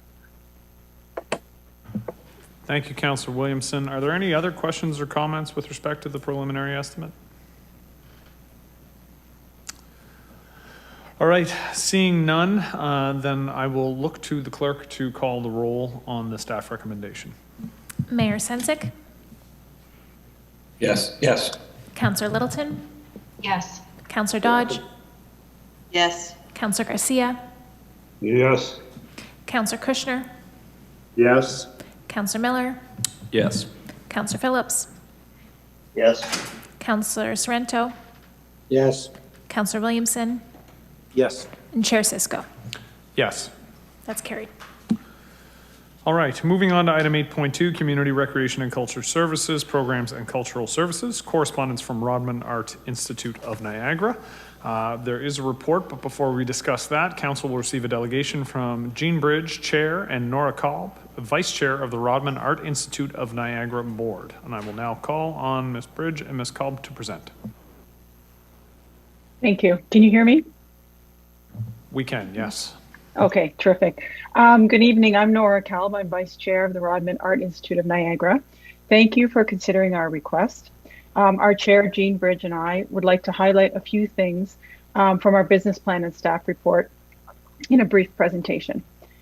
The city supported Rodman Hall for many years through a funding agreement until 2003 when Brock University took on the gallery. Over the past 17 years, we've been fortunate as a city to enjoy a public art gallery without having to contribute to its support as most comparable Ontario cities do. For the past 5 years, members of the community have been working toward a plan to transition the gallery back to community ownership. Brock University has now returned the collection to the community, along with resources to be used strictly to support the collection itself and our not-for-profit Rodman, which we've renamed Rodman Art Institute of Niagara, is grateful for this. So the Rodman Hall physical property is now in private hands and is currently being converted to a hospitality venue. So use as a public gallery could not be sustained there. But a public art gallery is important for St. Catharines, and we want and need to protect the collection in perpetuity. At this time, Rodman is a startup run by volunteers, a gallery without walls, and will remain so for the next several years, while we focus on providing programs in collaboration with other civic and cultural institutions, such as the City Library, Performing Arts Center, the St. Catharines Museum, the Niagara, the NAC, the Downtown Association, Folk Arts Center, online, on the street, and in borrowed spaces. We'll also be preparing for a new sustainable public art gallery, gaining new stakeholders, securing diverse sources of funding to support future operation and a future building. So the city can be a leader in the creation of a new gallery. Next slide, please. Hi, I'm Jean Bridge. Can you hear me all right? We can hear you now. Great. I'm following up here to talk a little about why the public art gallery is needed in St. Catharines. We feel, and I think many do, that it completes the downtown cultural and entertainment corridor.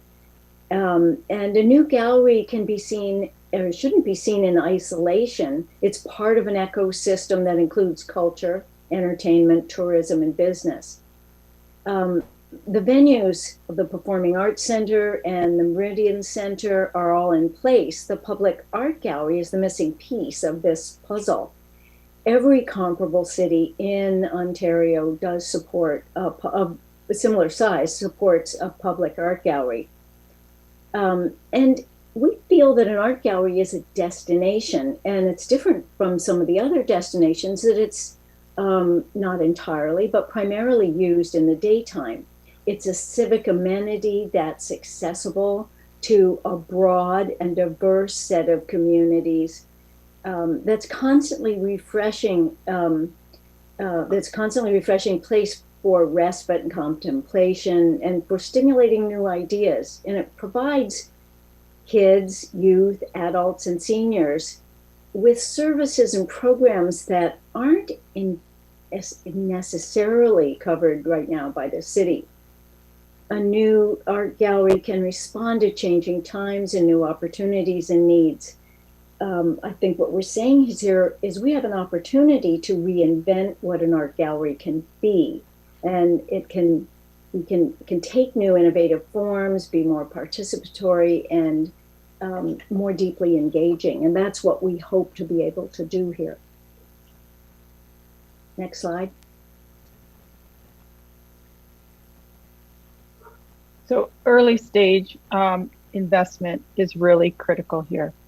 So it will signal the city's wishes to have a new public art gallery, enabling Rodman to lay a solid foundation towards sustainability. The city's belief in this will bring others to the table. This really is building a local, regional, and national endeavor, and this by the city contributing, it unlocks funding from many other sources, other levels of government, arts councils, foundations, and philanthropy that helps underwrite the actual cost of planning and stakeholder development, enabling continued programs and limited operation, and supporting a future capital arts infrastructure project. Next slide. So here we get down to the nuts and bolts, and what we're looking at is what the city funding would be used for, and it's largely to be used for strategic planning and leading stakeholder development. So it will start with community consultation and visioning, so that we can understand what it is we want to do, and we can assess the needs and compare what our community's vision is to what other galleries do, art galleries do, and consider all the models that evaluate the gaps and new opportunities to the cultural ecosystem. We want to align it with the community wants and define what are responsive goals. The next level is market analysis, and that is not just looking at audiences, but looking at potential stakeholders and how do we meet their needs. We need to assess ways to attract funders, partners, donors, and opportunities for earned revenue, and we shouldn't underestimate that. We need to understand the impact economically of a public art gallery on the community. So that will define how we balance the costs and the benefits of this amenity to the community as a whole, to the vitality of downtown. We need to understand the effect the gallery has on the retention or attraction of creative producers, employment, economic opportunities in the cultural sector, as well as fees, contracts, and employment.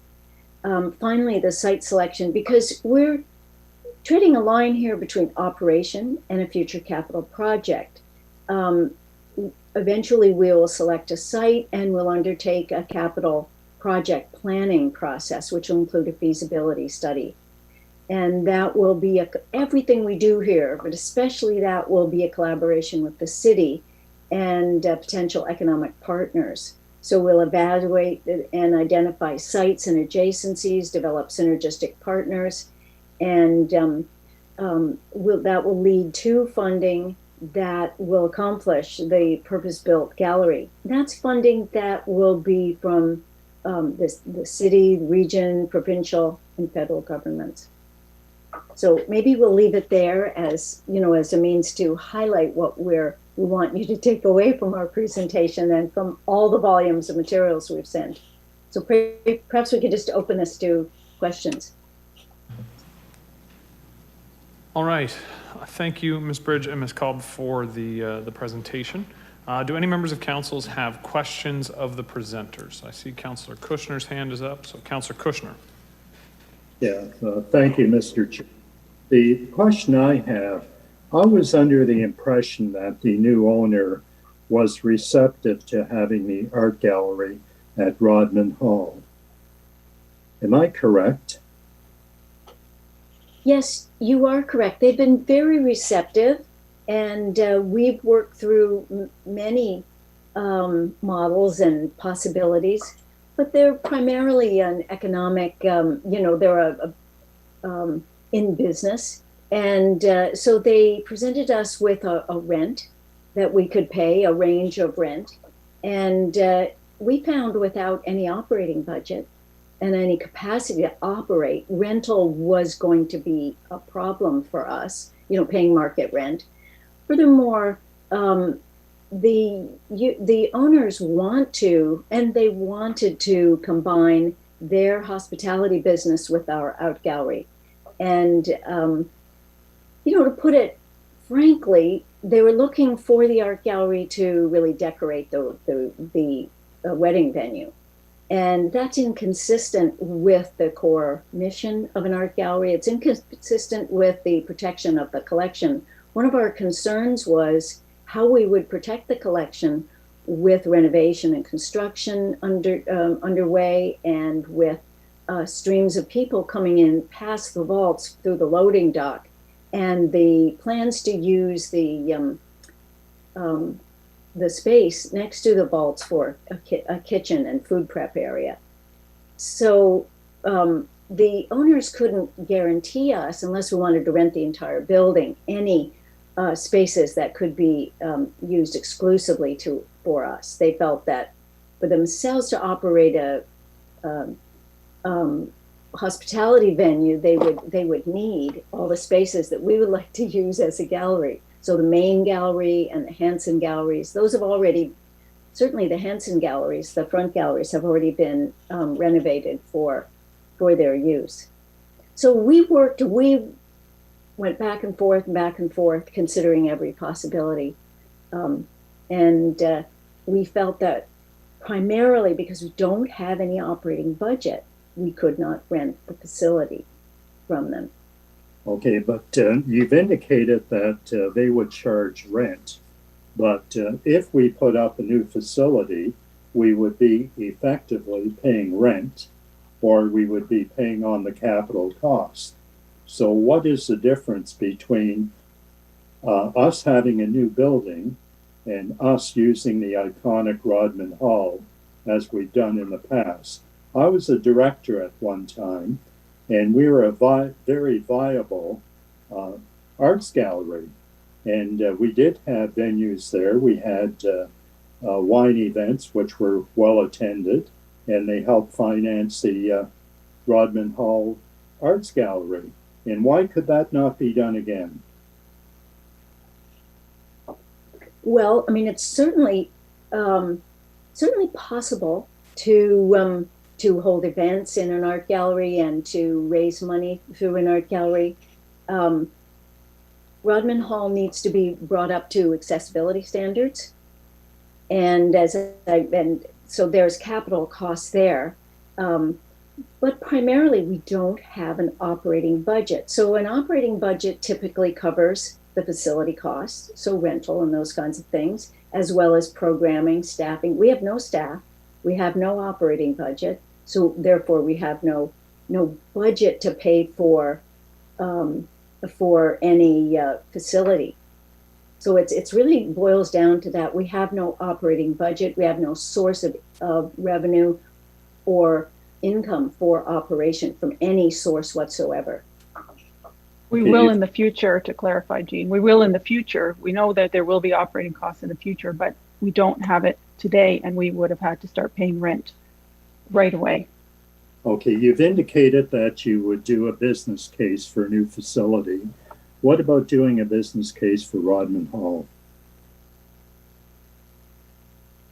Well, provided that we could actually have access to the galleries and be able to, but the current owners couldn't offer us any exclusive use of any gallery space.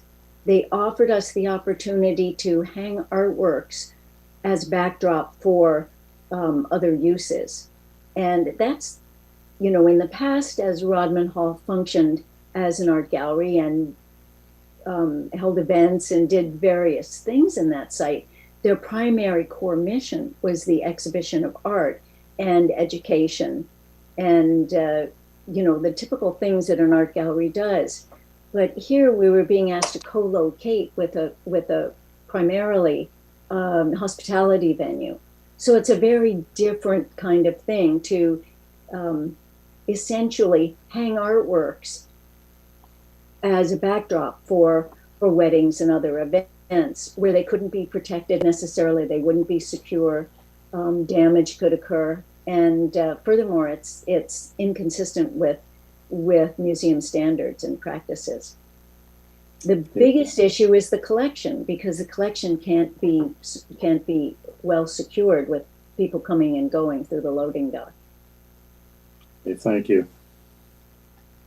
Thank you, Councillor Kushner. I have Councillor Miller, followed by Mayor Sendzik. Thank you, and thank you for the presentation. Certainly appreciate the your commitment to keeping the art gallery, the values of it and the intention of it. Just with regards to the city contribution, that breakdown, I'm just curious how those figures were arrived at.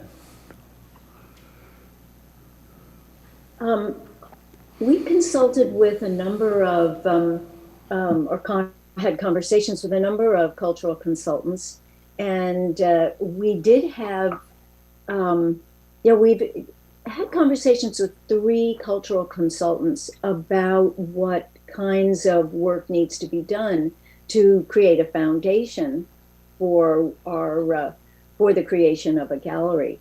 So those numbers and the nature of the strategic planning that needs to be done, this sort of sequence of planning work, were developed through conversations with consultants. They also flowed from the feasibility study that was created in 2018 by Boguski Creative Services that looked at the kind of work that needed to be done were we to stay at Rodman Hall. And so those, yeah, I guess just to follow up on the, so those figures, you know, let's say it was 55,000 for one of the studies. Is that the entire cost of that particular study, or is the cost greater and the 55,000 represents some portion of it that the city would be funding?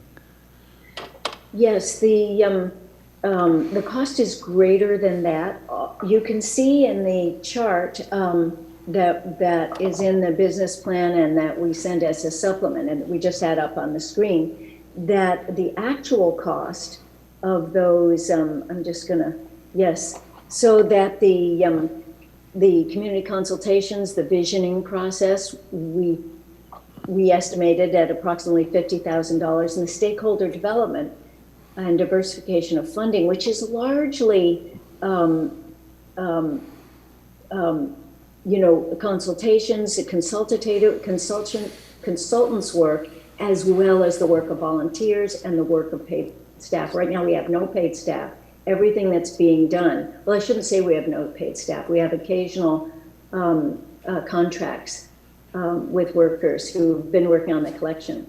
So we do need to hire staff to do some of that work. So the needs assessment, market analysis, that's the kind of costs that we estimate it will take.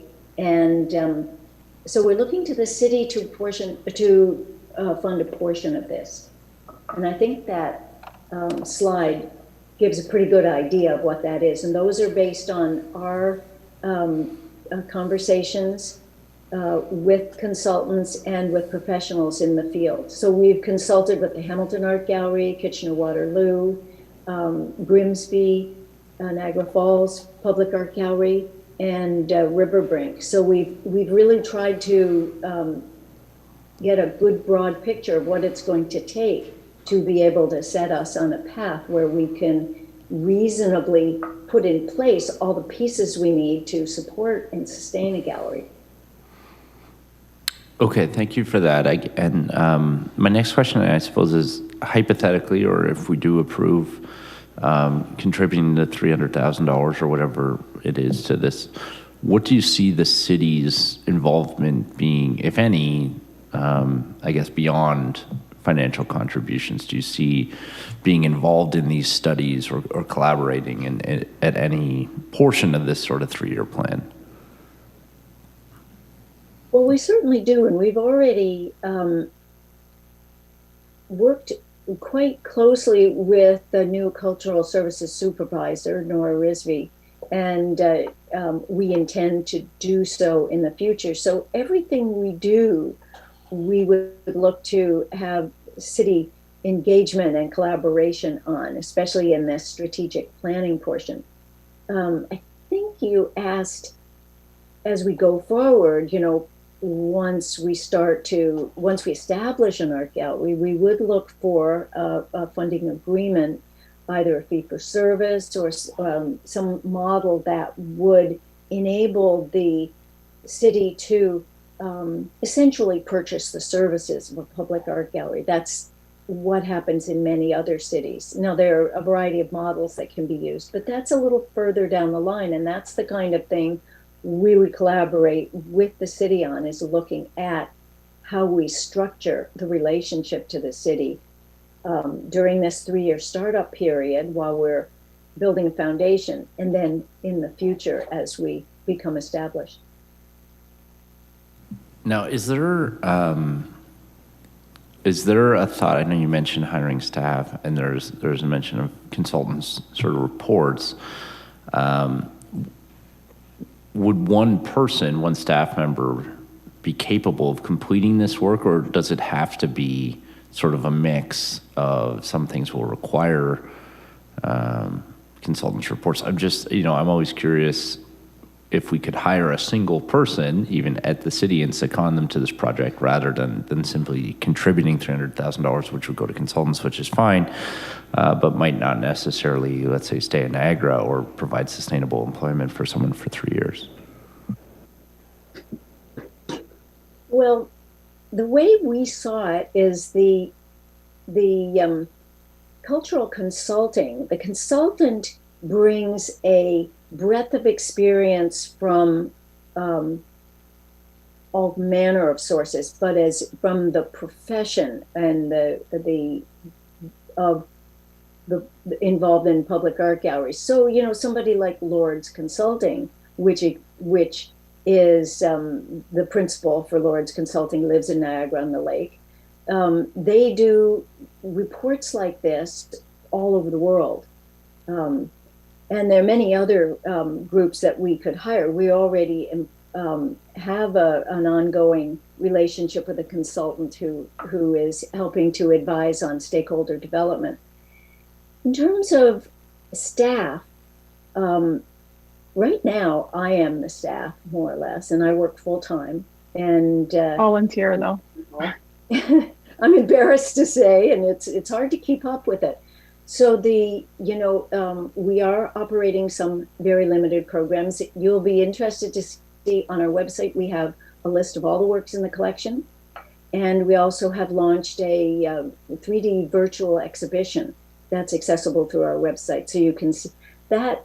So if there's any programming, if there's any stakeholder engagement. In other words, building relationships that can be permanent, sustainable, and ongoing with funders, grant writing, and so on.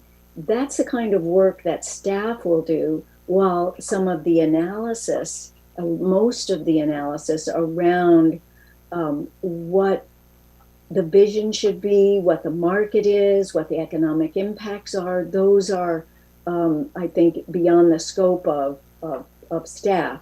I mean, it is possible. What you suggest is possible, but it might leave very little time for a staff member to actually undertake any kind of any kind of grant writing for projects or for operating funds from other levels of government, such as arts councils and so on. It's a big undertaking, both aspects. So one is stakeholder development and operation, and the other is the planning side, where you really lay out all the components and all the elements and analyze and compare them with best practices and make sure, and also test assumptions. I think that's the biggest thing we need, because Rodman Hall has had a history of instability. That's why Brock stepped in 2003.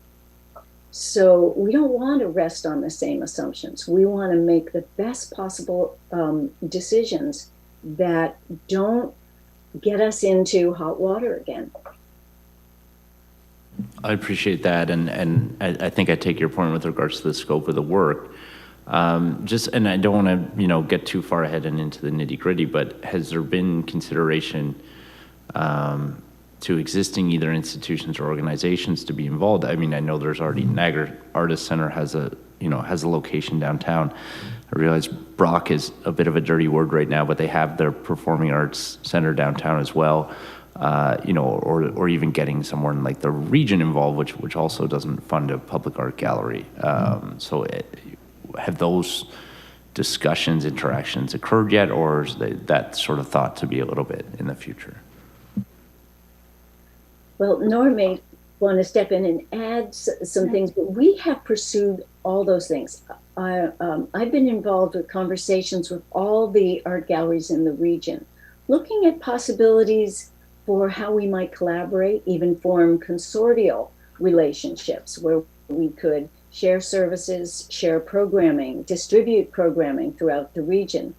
We've looked at, and I've had conversations, and Nora has too, with many of our the cultural institutions in the community. I think the presentation mentioned the library and St. Catharines Museum. So in the short term, in the startup period, we certainly anticipate being able to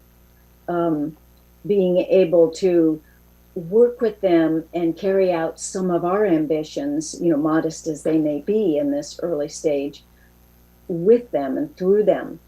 But I alluded to, when we talked about the what we could be in the future, I believe we need to take a cold, hard look at the ecosystem, at the cultural landscape, and how various institutions interact, and what we can do to float all boats and be more mindful of, the silos we create. And I think a new public art gallery has the capacity to really reinvent itself in new and interesting ways that we might not even, I don't think I'm even considering right now. So yes, I know Nora Rizvi, the new Cultural Services Supervisor, is very interested in how we can form relationships that support and connect to one another, so we're not duplicating services, so we're not competing with one another, because I think that's the kind of thing we do need to eliminate, and I think we can.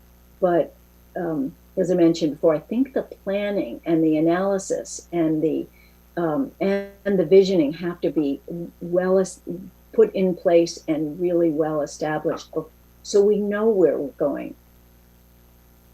Yeah, this is like the perfect time, open to all possibilities.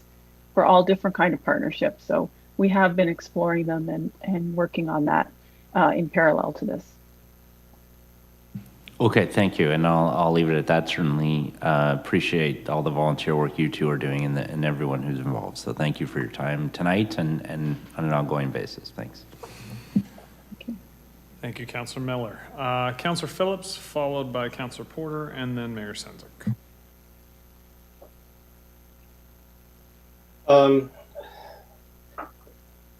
Thank you, ladies, for your presentation. First of all, very interesting.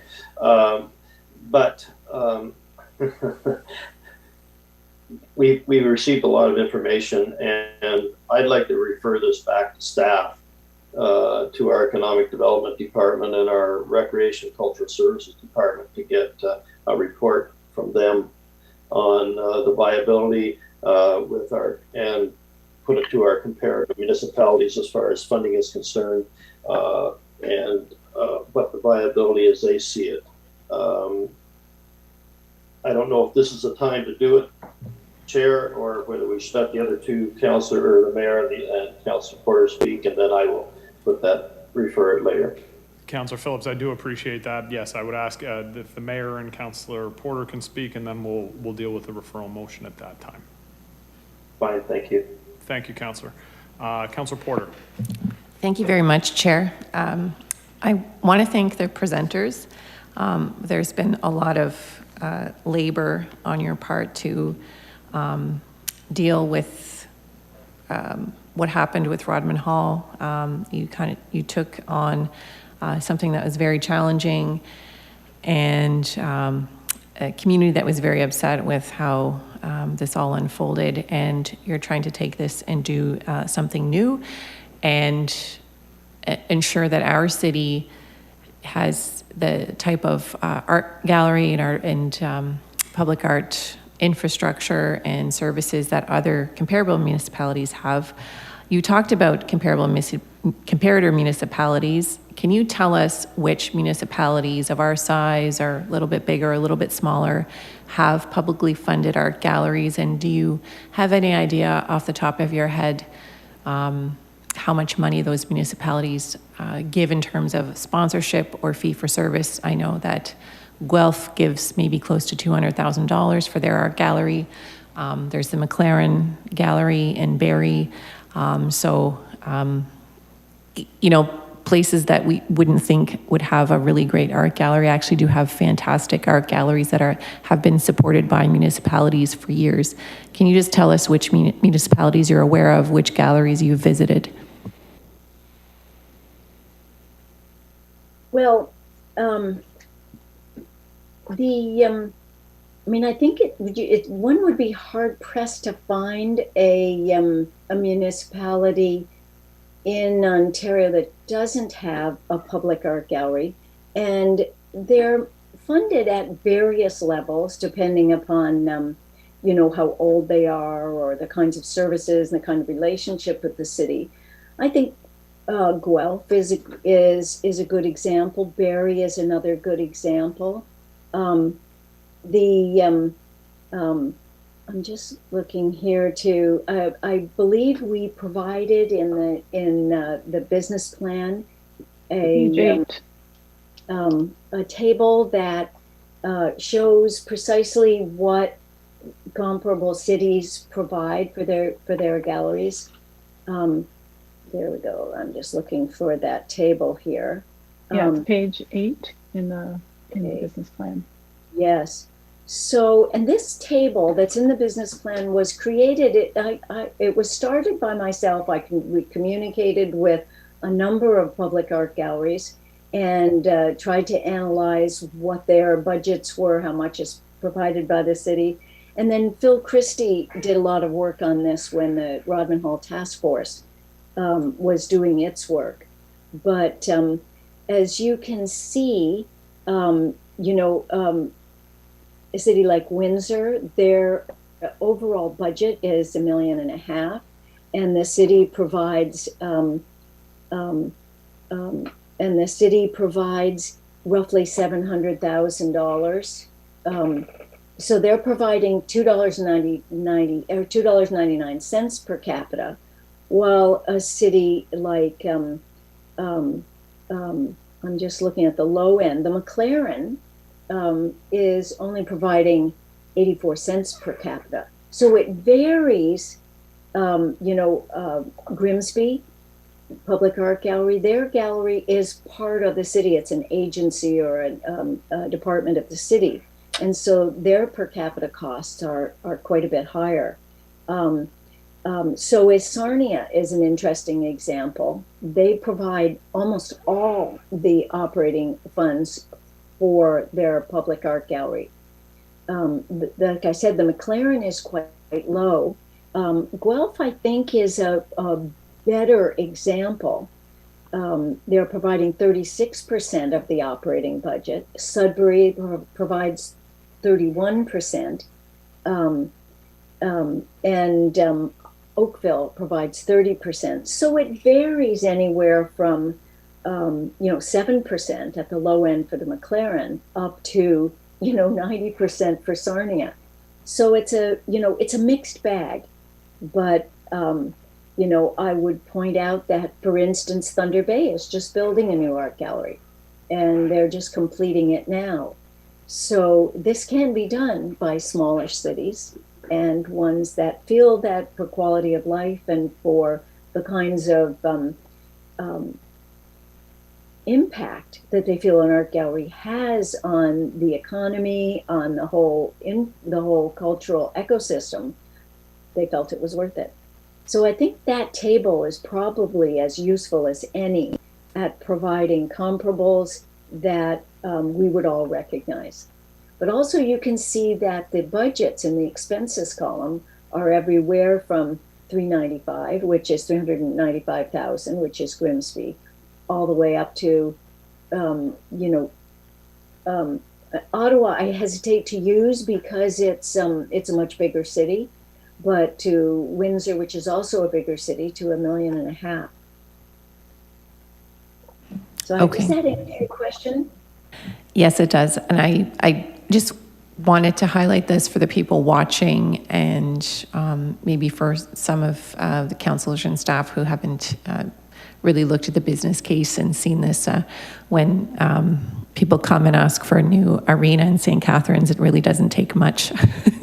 Not a lot of questions, it seems like, and cheers. And I want to point out that public art galleries are really a part of most Ontario municipalities and something that we need to seriously consider. So thank you for your time.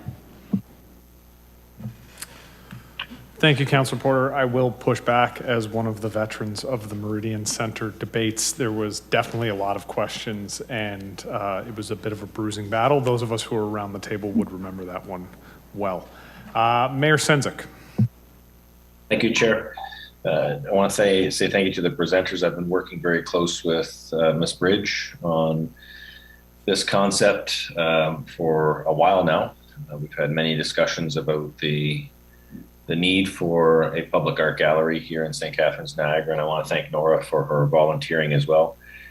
I will clarify that the current owner of Rodman Hall is not interested in moving forward with any kind of partnership. That ship has sailed, so if there's any councillors that are going to direct back to that discussion, that door is shut. And so I think for good measure, we have an opportunity here. My only question, I guess, would be to Ms. Bridge and to Nora. Would you be okay if the city did more of we could put this year's funding in, but then come back as an update to secure next year's funding? I'm very uncomfortable with longer term funding for startup initiatives because sometimes those dollars don't go to the right direction. And if we're going to be a true partner here, I'd like to see some oversight if possible. So the question would be, would you be comfortable with a city contribution this year to help with strategic development and then come back to council next year with an update? Well, I think, Nora, you can answer this as well as I. Sure. Yeah. I definitely think that,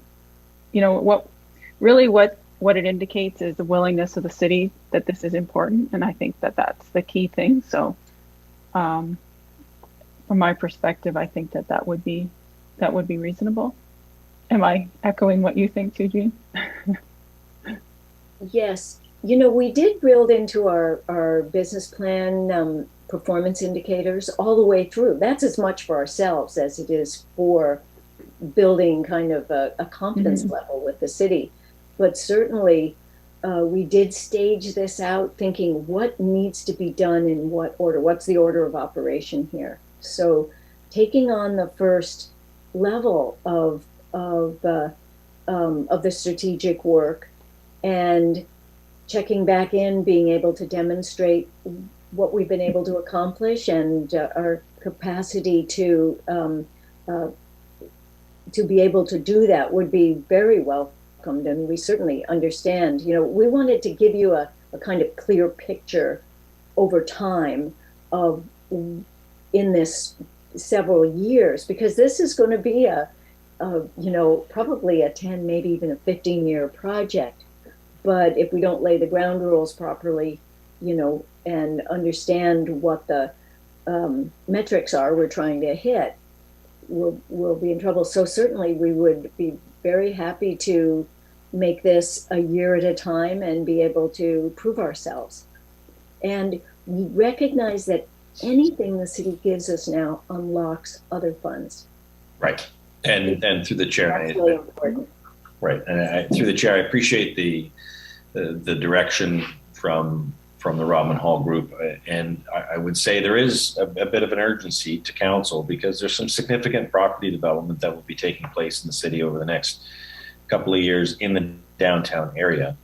And if we don't have alignment on a project like this, I think we may miss out on some significant potential for the co-location, if you will, of a permanent public art gallery. And so I think, and I will move the motion to include the first amount, the first year's amount, because I personally know that there's some significant opportunities that will be coming on board. And I think we need to have, with the Rodman Hall group, some clear planning in place. And so I'm signaling to the Rodman Hall group that there's some urgency to the work that you're doing that needs to be considered soon as we work through some of these development proposals that are coming in front of us.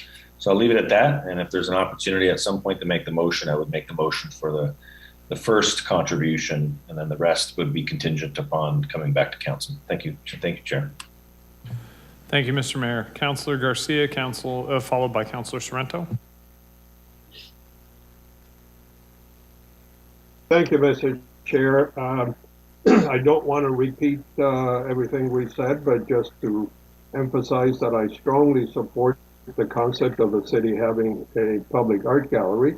And I just wanted to mention to Councilor Phillips' question about a potential referral for information that if we do that, it should be very short period because most of that information has already been gathered via the Rodman Hall task force that we met for quite a while Brock still owned the facility. So there is mountains of information, and if we do make a motion on the first 75, I would be happy to second that. All right, thank you, Councillor Garcia. And Councillor Sorrento. Thank you, Chair. Through you to Chair Bridge. I hope I didn't get your name wrong. When you were looking at comparator cities, were you looking at single tier cities, or were you looking at double tier comparator cities? Well, I think we're looking at both. So, you know, I have to admit that, you know, I'm not 100% clear about those distinctions. But yes, we did look at Ottawa, we looked at Windsor. We didn't look at London, we didn't look at Toronto. But we were looking at cities that were single municipalities, as well as ones that were part of an amalgamated region. So it's a mixed bag. Right. Okay. And through the chair, to the chair, the other chair, I take a little caution because when we look at single tiers, and that's just like one order of municipal government, and I just looked at the budget for Guelph and for Windsor, and you're looking at about $347 million, give or take. You can Google search it. So when you mention 1.5 million, you know, you have to kind of look at the total package out of the total budget. 347 million. Ours is, I think, this year somewhere around 125 million or something like that. But I just wanted to get that clarification out there, and I wanted to make sure that it is on the public record that when we are doing comparator cities, they really ought to be single-tier municipalities and smaller municipalities, which I think, to me, Chair, both chairs, is very, very, very important. I'm very pleased to support this. I do think that we need a public art gallery, both chairs, so I'm definitely going to support it. And but I needed to make that distinction because it's very important. So thank you both. No further questions, Chair. Thank you, Councillor Sorrento. All right, I don't see any other hands up right now. Councillor Phillips has indicated that he's looking for a referral. Councillor Phillips, I'm going to ask for a little bit of clarity as to exactly what you would like back in the referral report so that staff are clear. We believe we may be able to have this report back for the 22nd, which would allow us to be able to consider it with respect to the operating budget.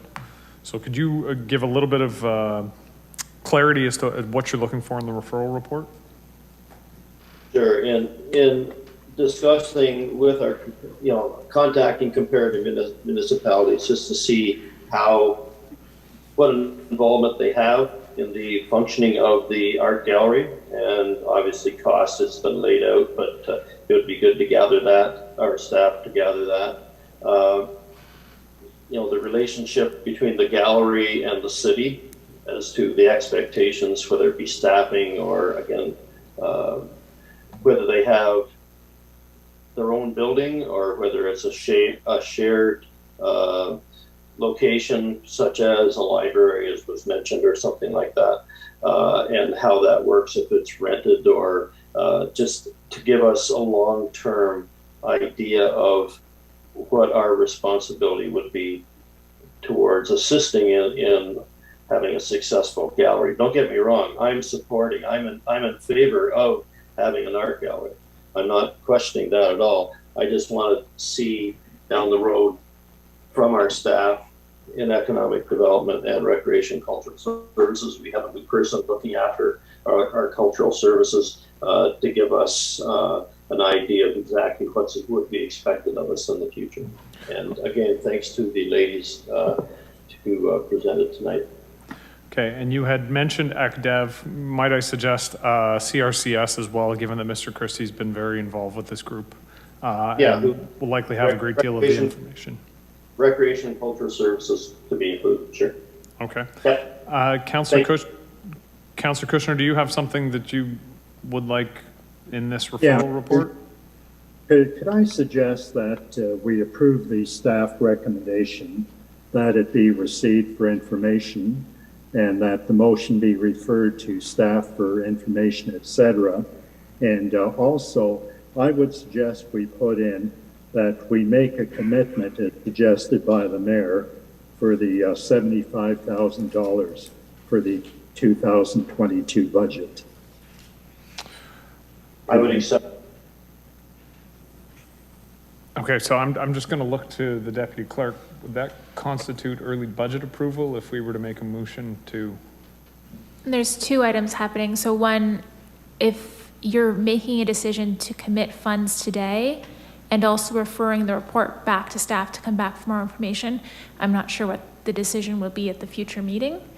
But if you are looking to approve, to eventually approve funds for this year, you would want to include funds in the draft draft operating budget for consideration on budgeting. Okay. So might I suggest that the motion perhaps that would come would be a motion to receive the correspondence for information, to refer to staff for the information that's requested, and for staff to include with a funding source in the draft 2022 operating budget. Would that make, I'm looking at the deputy clerk, does that make sense from a technical standpoint? I think it makes sense if you would like us to come back with a report that identifies a funding source for 2022, and then council can make that decision At the once time. all the information is in front of them. Okay, so then receive, refer, and request information of regarding a funding source for the requested funds. Councillor Phillips, does that make sense? Does that meet your needs? Yes, it does. Thank you. Okay, and Councillor Kushner, does that meet where you're going? Yeah. I think the mayor stressed the need to expedite the process. And I think we should give a signal now that we agree to the funding for year 2022.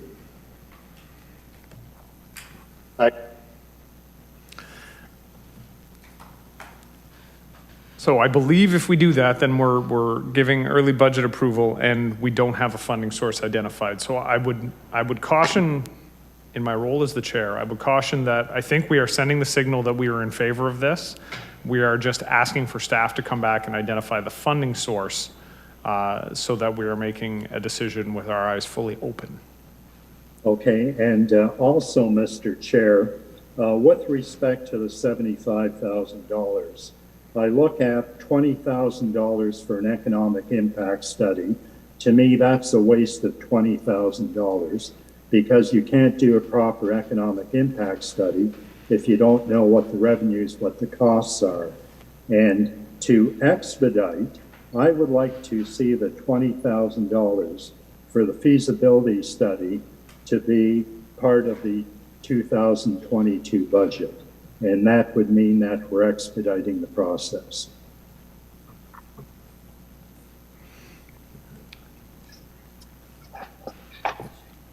Okay, so I'm not entirely sure how to proceed at this point. We have a motion to refer. I don't know if we can start. Just point of clarification, I think this is why you can't speak to referral motions, because we end up in these situations.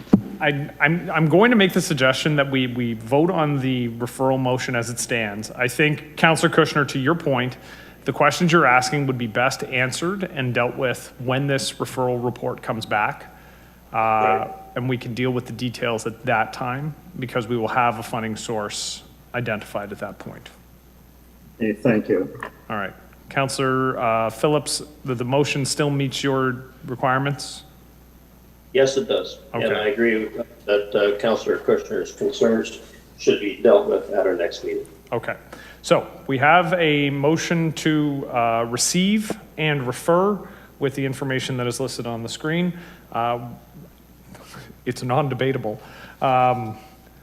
So with that, I believe just a show of hands. All those in favor of receiving and referring? Any opposed? Seeing none, that passes unanimously. All right, thank you very much, Ms. Cobb and Ms. Bridges, for the presentation this evening, and I'm sure we will be in touch. I'm going to I'm going to beg approval of council.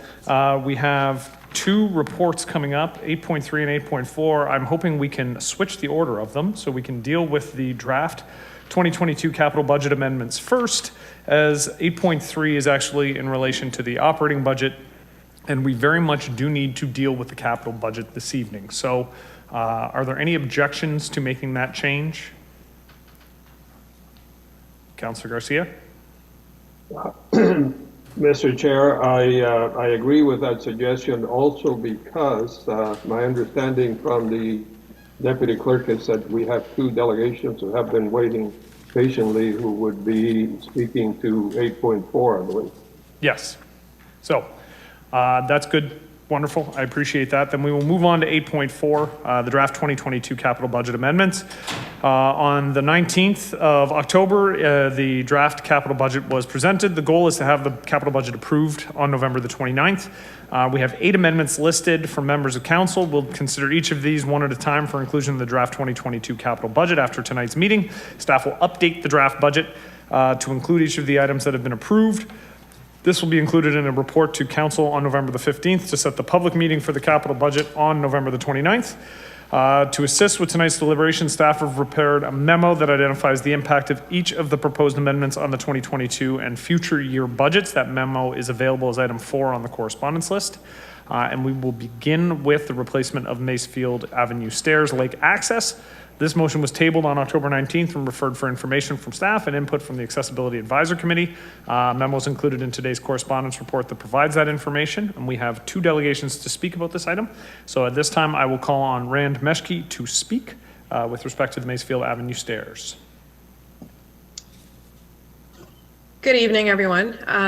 My name is Rand, and I'm a Port Dalhousie resident. I'm here tonight to urge you all to add to the capital budget the replacement of the staircase at Macefield. I reviewed the report that was drafted, I think, by Anthony Martuccio, which indicates the different options to replace the staircase. The options range from $200,000 to $500,000. And while I think we can get excited by this opportunity and ask you for the moon, and while the $500,000 project does sound amazing, I think we need to be reasonable. So if you say the budget is too tight, all we need from you is to put back what we had before. And what we had before was a single access to the lake in this area. The report says that all you need to do that is to put in $200,000 in the capital budget. I think you need to remember that we aren't asking for anything new here. This was something that was already there. The staircase that has been taken away has been there for 60 years. And keep in mind, you've already invested over $2 million in the project to protect the shoreline. And for that, we're thankful. And I think future generations will also be thankful. However, I think it would be a huge shame if you couldn't finish this project properly by justifying an extra $200,000 in the budget to reinstate water access. The way I see it is you had to fix the erosion issue because of the high water levels. So you removed the staircase, and now you have to replace it. This is simply a step towards adapting to the effects of climate change. My question to you, though, is why isn't this a priority? What we're talking about here is safe water access. The city has an obligation to make sure there's an existing access point that is safe. And if you don't, you risk the public finding their own ways of getting to the water, which I can tell you won't be safe and could very well lead to injuries, maybe even fatalities on city property, and possible claims against the city. While safety should be a priority, let's leave that aside for a second and remember that this would increase public access to a waterfront area. We're lucky in St. Catharines to have the shoreline on Lake Ontario, frankly. It would be a shame to limit people's enjoyment of the lake. And it's not just a few neighbors that are up in arms about this issue. I know people who come visit from Toronto, the GTA and further, and they're always raving about how lucky we are to have this shoreline in St. Catharines and such easy access to the water. Water access is important. It's important for a few different reasons. It's important for people's physical and mental health. It draws people into St. Catharines, including young professionals like myself, to settle down here, to invest their money, boost the city's economy, and pay taxes.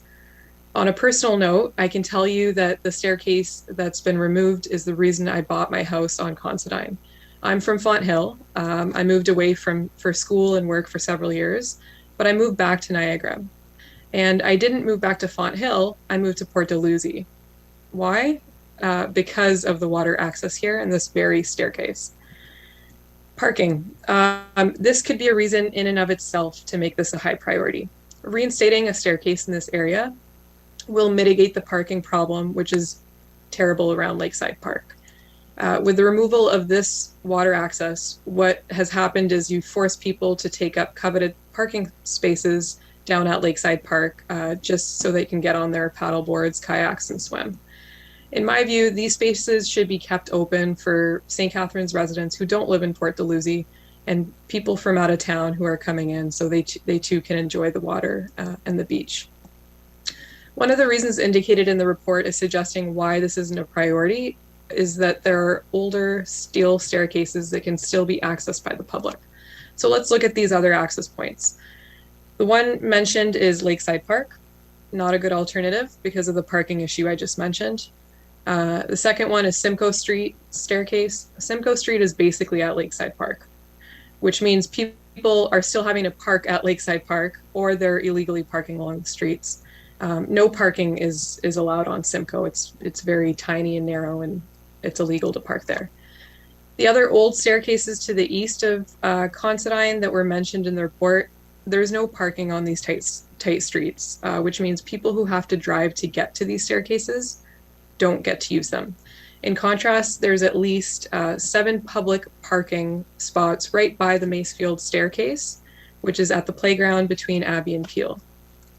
Also, if you reject the Christie access option, because it would encourage trespassing on private property, you have the same issue with all of the existing access points mentioned in the memo. For all these staircases, it isn't clear where private property begins and public, or where private property ends and public begins. You don't have this issue at Macefield. It's very clear. Finally, the issue of accessibility that's been raised. The other public staircases you are saying already exist are not accessible. The staircase that was removed was not accessible. The city would be replacing something it took away. So why are you now holding its replacement staircase to an impossible standard? None of the staircases are accessible because they're staircases. You can't make a staircase accessible unless you put in a ramp. And remember, this isn't a city building, it's a lake. Also, it's not as though the city's completely ignored the issue of accessibility at the lake. If you go to Lakeside Park, there's a blue mat that's laid out from the sidewalk right to the water for this very purpose, for wheelchairs. In summary, I think this should be a high priority for the city because it promotes safety, it promotes enjoyment of nature, it's important for mental and physical health, brings the community together, draws tourists in from out of town, and last but not least, it helps mitigate the parking issue around Lakeside Park, which is only going to get worse with further development. So to conclude, I think a short-term investment to reinstate water access in this area is very much justified, and I hope that you agree. Thank you. Thank you, Ms. Meshke. Do any members of council have any questions for the presenter? Councilor Garcia. Thank you, Mr. Chair. Through you to Ms. Meshke, that was a very articulate, excellent presentation. Thank you for coming to speak to us. My pleasure. I think you've covered everything, but just one question is, can you please elaborate on who uses or who used the Macefield stairs and for what reason and where did they come from and so on? I know you touched on that a little bit. Yeah, so they're coming from all over. It's like I said, it's not just an issue of a few neighbors on my street that are complaining. I've talked to numerous people that come from outside of Port Dalhousie that were just as upset with this shutting down. I remember when it was getting to be the final week before the staircase was shut down, just having chats down there at the bottom of the staircase. It's an issue that a lot of people in St. Catharines are concerned about. And I think not only St. Catharines residents, but also people, again, like I said, coming from out of town that I know of.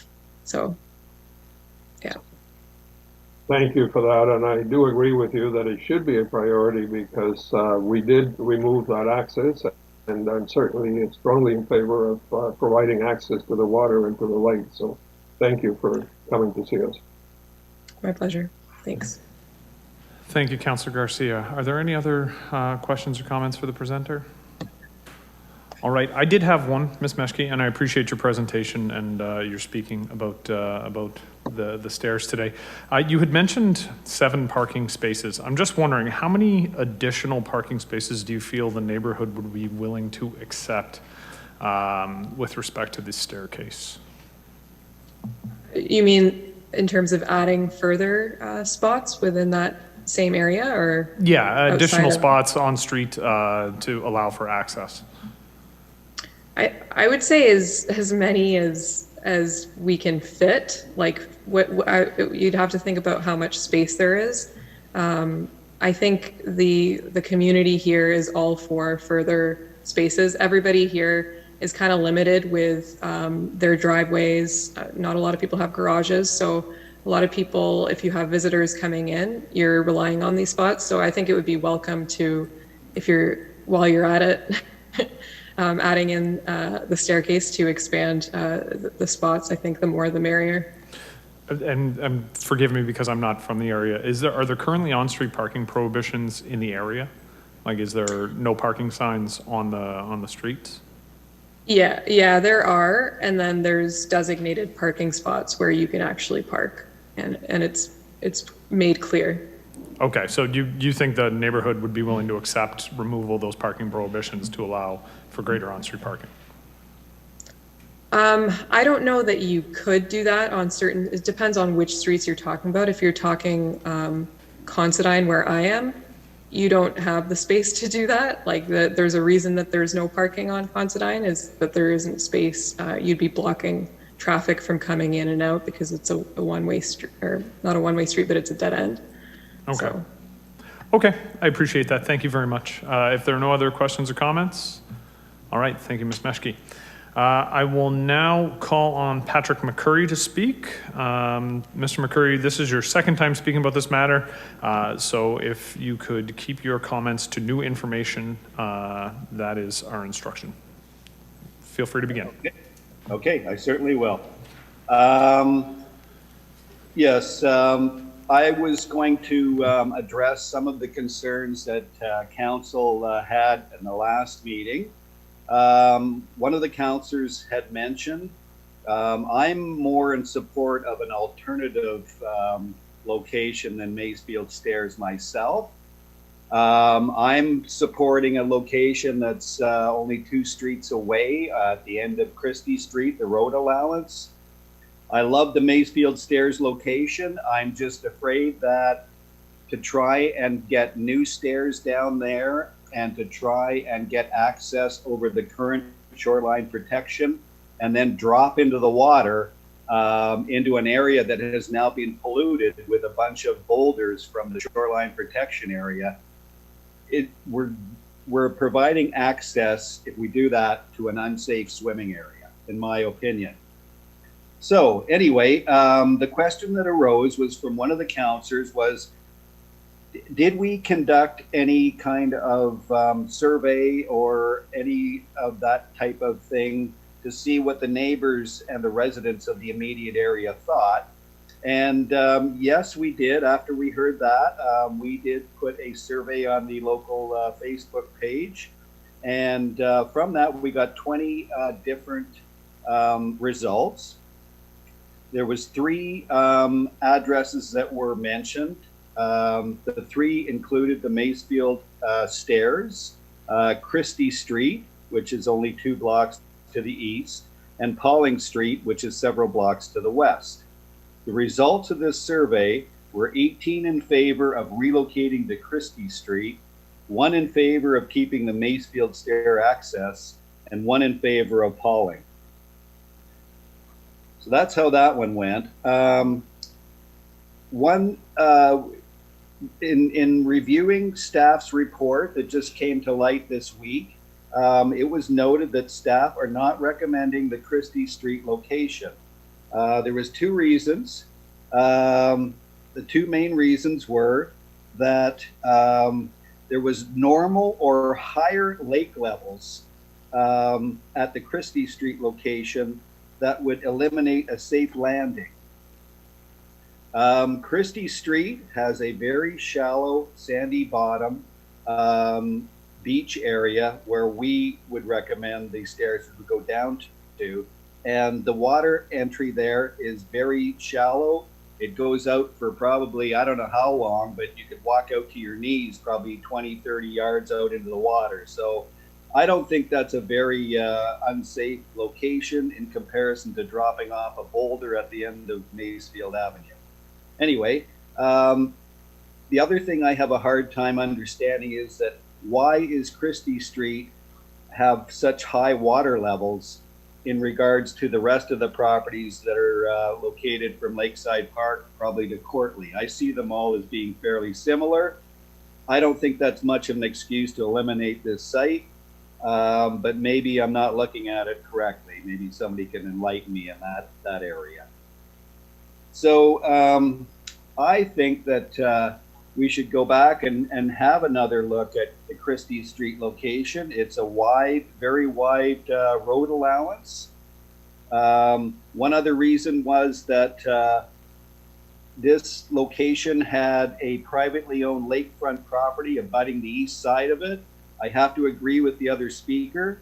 Most of the other access points in Port Dalhousie have the same thing. So this isn't anything that's, different than the rest of them. So I don't know why staff did not provide cost estimates for this particular location. The ones we did get were only on Maysfield, $200,000 for your single access with new stairs down into the water, or $500,000 for a design that's basically like a Cadillac or something, which is something that the citizens have not asked for. We don't need a big elaborate thing worth $500,000. All we want is our lake access replaced into a safe area. So that's all I have to say tonight. If anyone has any questions or whatever, please feel free. All right, thank you, Mr. McCurry. I have Councillor Williamson, followed by Councillor Porter. Councillor Williamson? Thank you, Mr. Chair, through you to Mr. McCurry. Mr. McCurry, you mentioned you did a survey. I just wondered if you could tell, I guess it's a fairly informal survey, or like how many houses were included and that kind of, when the city does one, I guess it's more of a formal procedure. I just wonder if you could expand on what you did. It was a Facebook posting. Okay. Where we requested opinions from the residents of the area. There was no time for door-to-door surveys or anything of that nature. And you got 20 responses? Yes. In a 1 week period, which I thought was probably pretty good. Not up on that kind of thing, but.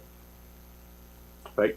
Thank you. And I can ask your questions of staff once you've had questions from council, if the chair permits. Thank you, Mr. McCurry. Yes. All right, thank you, Councillor Williamson. Councillor Porter, followed by Councillor Garcia. Okay. Thank you, Mr. Chair. Mr. McCurry, do you know if anybody from Christie Street near the lake responded to that survey? I'm not sure, to tell you the truth. We did I don't think so, but I'm not 100% sure. I'm not entirely sure that the residents who live on Christie are in favor of that. So let's say they were all opposed. How should the community proceed in that kind of situation? If they were all opposed? Yes. Well, I think that would be quite an unusual thing. I know a lot of them. I live on Paxton, and Christie Street's right behind me, so I know some of them personally, and I don't think they would have opposed anything like that. We're quite a close neighborhood, and I just think that's something that wouldn't happen. You might get one person, but I don't think one person is the majority, so. Okay, thank you. All right, thank you, Councillor Porter. Councillor Garcia. Thank you, Mr. Chair. Through you to Mr. McCurry, thank you for coming back with that information. Just a question. Do I understand that you believe that we should restore access, which was taken away, and that your sense is, for the reasons that you mentioned, that you think Christie is a better location, but if we restore the access and staff comes back and the engineers say that the one at Mayfield is the way to go, that can still be used. Is that not correct? Yeah. One thing I forgot, if I could, I had 2 pages of pictures. Could I quickly show that to the council? I forgot to put that in there. Be less than a minute. Sure. There we go.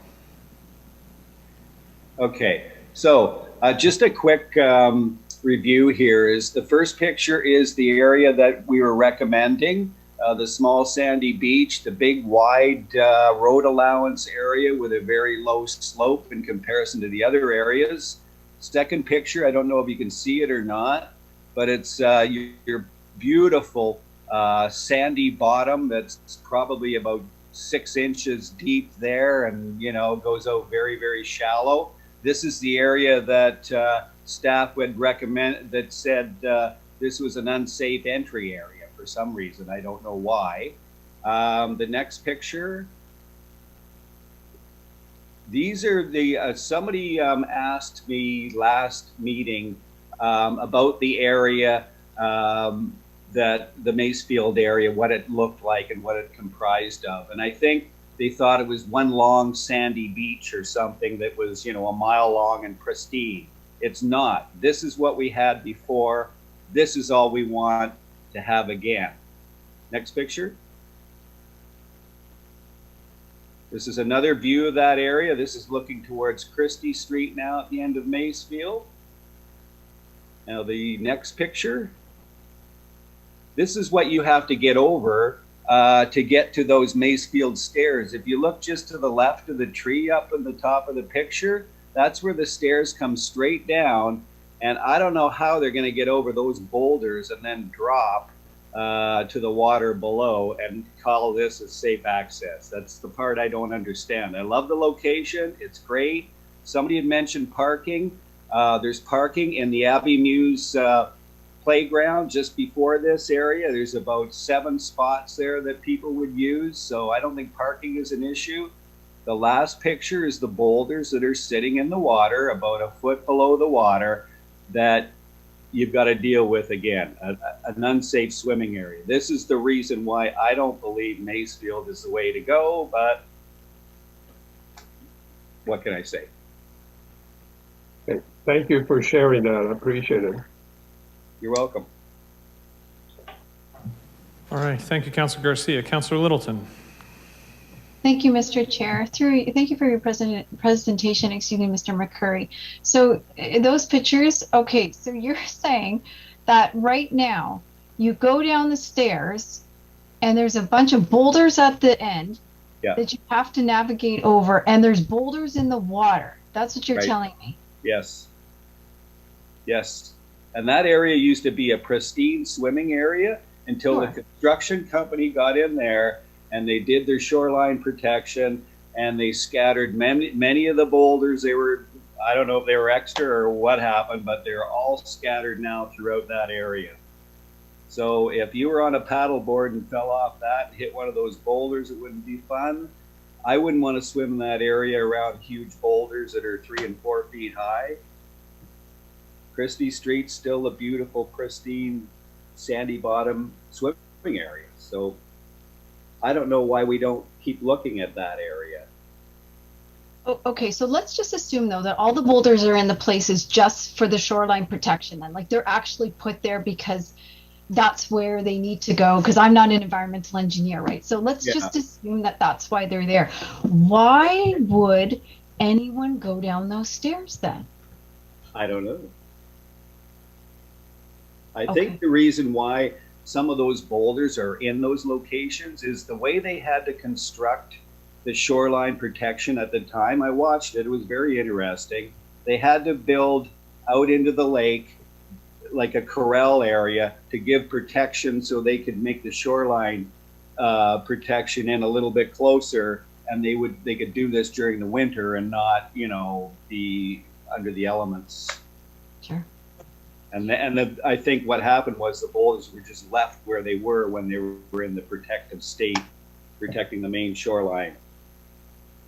Yeah, super heavy, right? So not only are the boulders in the water, the boulders that are on the shore could potentially get wet, and someone could slip and fall and break something. Would you, is that accurate? Yeah, I could see that. Okay, so if this solution happened, we would have to send, because I'm not really good with all these, I don't know all these places, we would have to send boats from somewhere as emergency equipment all the way around to get to people. Would that be accurate? Or would it be easier to bring stretchers down those stairs? Oh, probably down the stairs. You could? Okay. Well, those stairs have to be replaced. You cannot use those stairs. So I would imagine they'd put some nice new stairs down that you could at least get a stretcher down. And, okay. I see. But all the rest of our conversation here would be the same. Boulders, dangerous, slippery, fall in the water, poke yourself with a boulder. Yeah, and I don't know, you know, and this should be available to everyone. I don't know how you'd ever get in a kayak off the end of one of those boulders. I tell you, I'm a kayaker. There's no way I could do that, and I don't know how you'd get out. Wow, that's really interesting. And you'd have to carry the kayak down the stairs as well every single time you were to use it, right? I guess so, yeah. Yeah. Okay. Thank you very much. You've been very informative tonight. Thank you. You're welcome.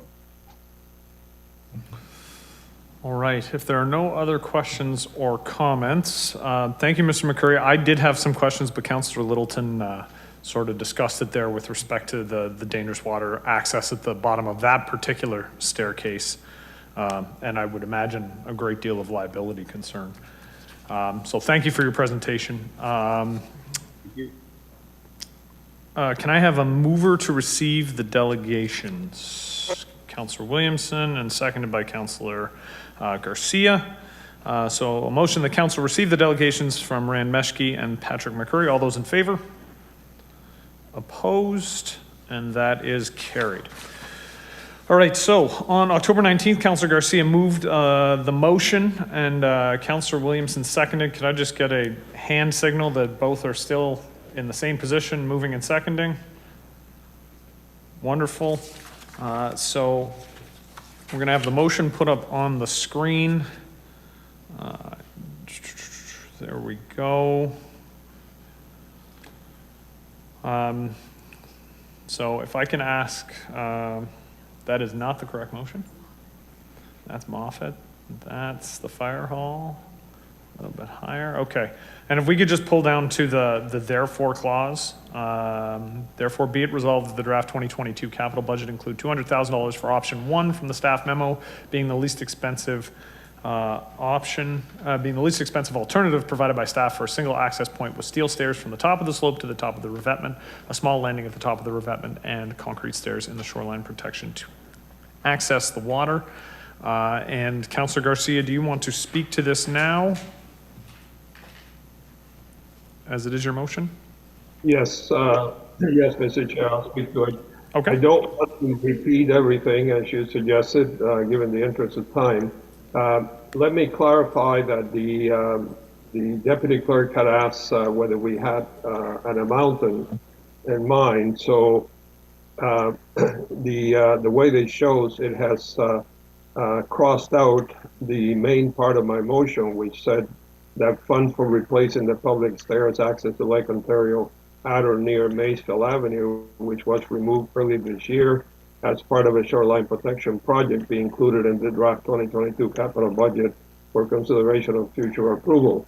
So then Councillor Williamson was working on an amendment that included the amount, which really was to go after the motion, because I want to make it clear that, particularly with the discussion with Mr. McCurry and Ms.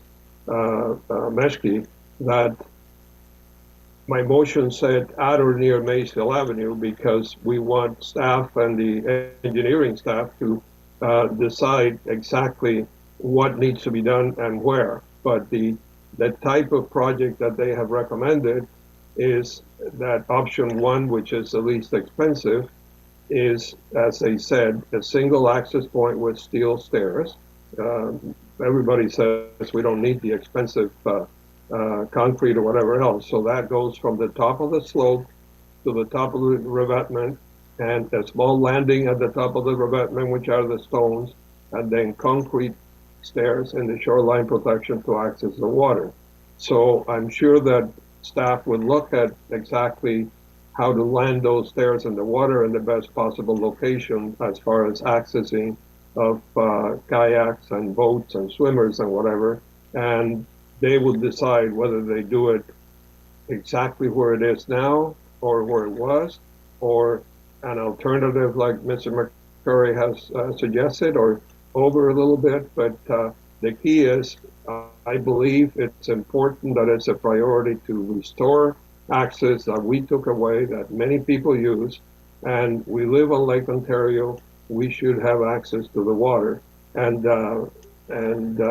This would be a new access. That would be new stairs because a lot of those steel stairs are in pretty sad shape, and will provide access to the people at that end of Port Lucie. And as I think it was Ms. Mesky mentioned, that means you're not going over to Lakeside Park parking lot, which becomes so overcrowded.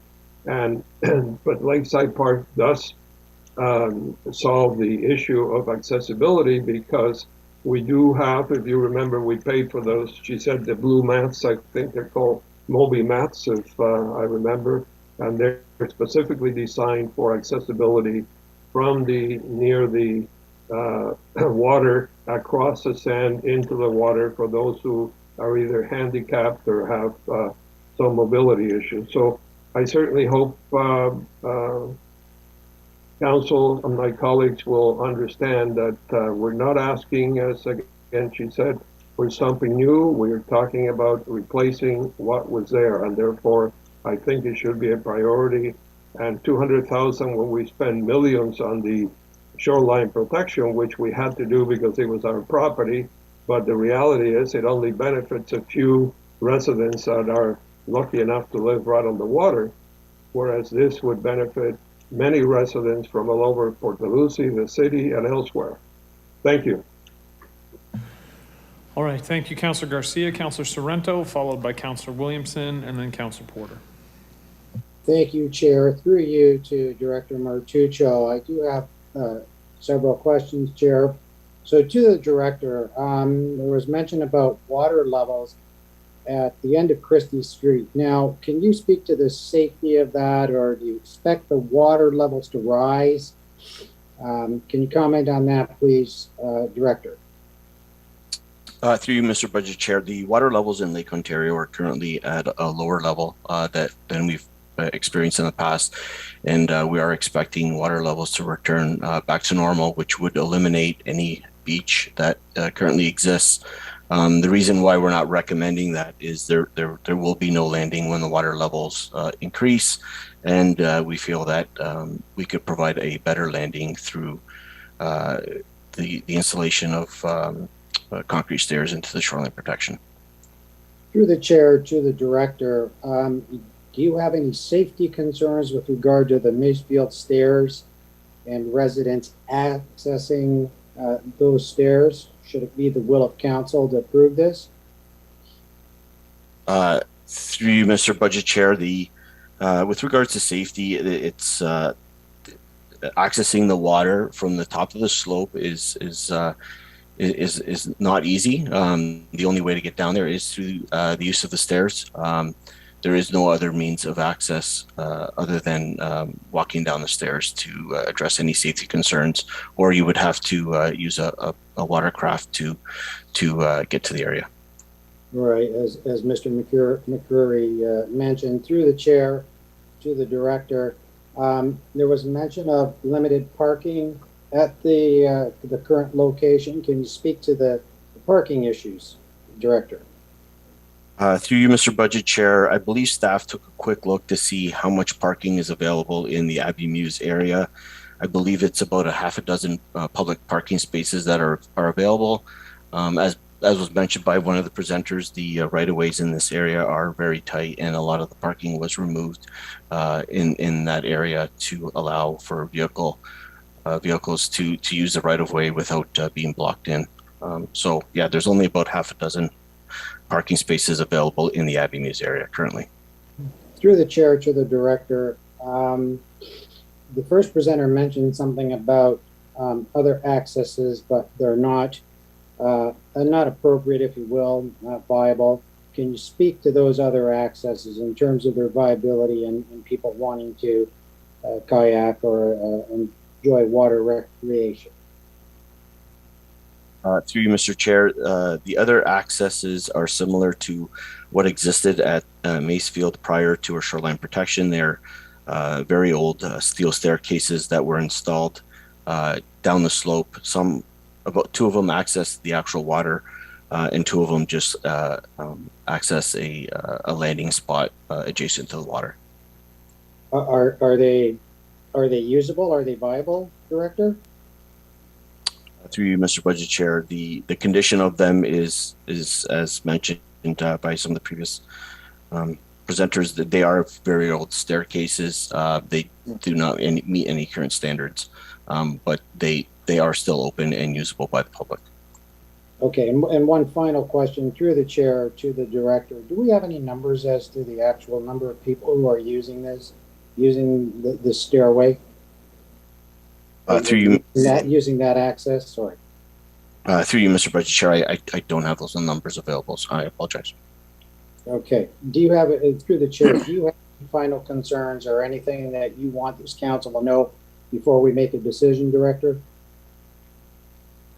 Through you, Mr. Budget Chair, the only thing I would like to highlight, which was also identified in the memo, is that there's still compensation plan that the city must complete related to the original shoreline protection works with DFO, and our recommendation would be that we don't carry out any work until these compensation plans with DFO are satisfied. Chair, sorry, one final question. Should it be the will of council to approve this $200,000? What would be sacrificed in your priority list? Can you tell us that? Because if it's the will of council to approve this $200,000, that means we're going to lose $200,000 someplace else. Can you comment on that? And that's my final question.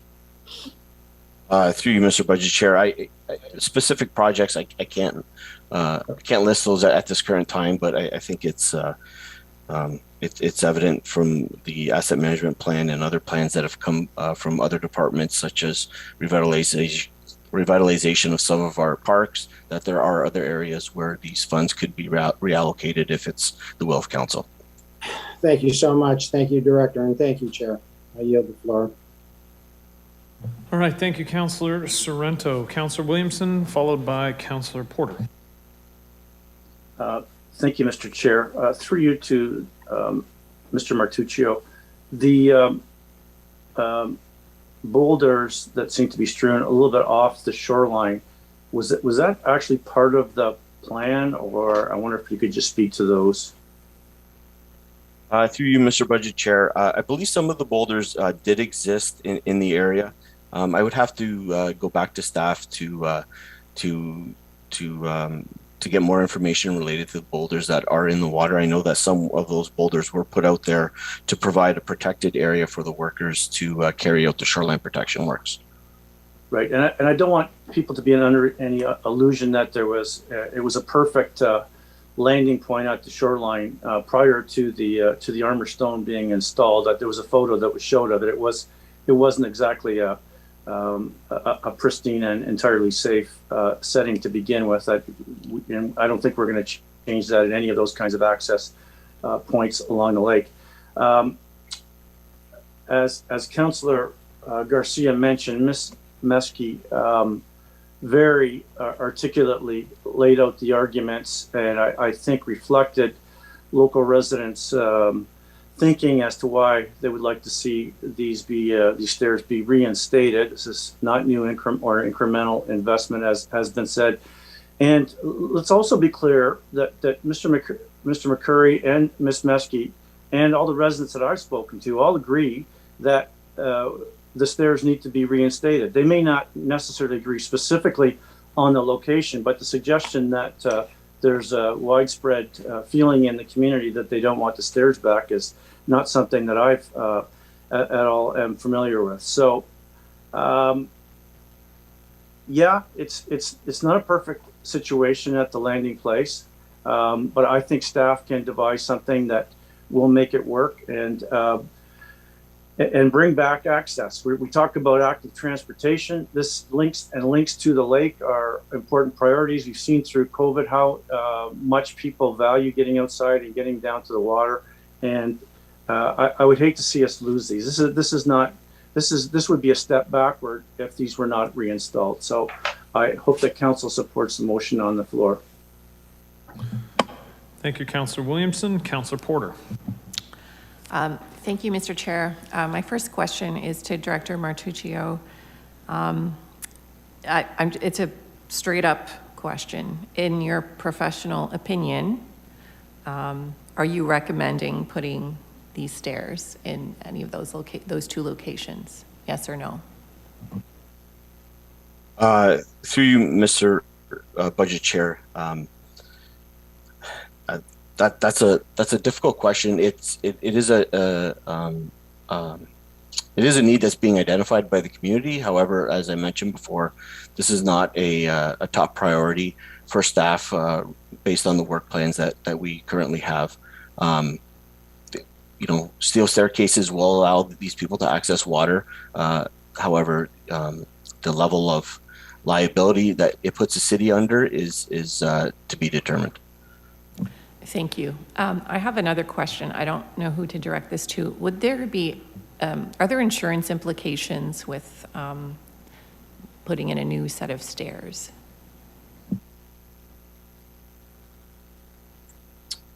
Maybe through you, Mr. Budget Chair, maybe I'll start with that, and then I'm not sure if Christine Douglas or legal could provide any other input.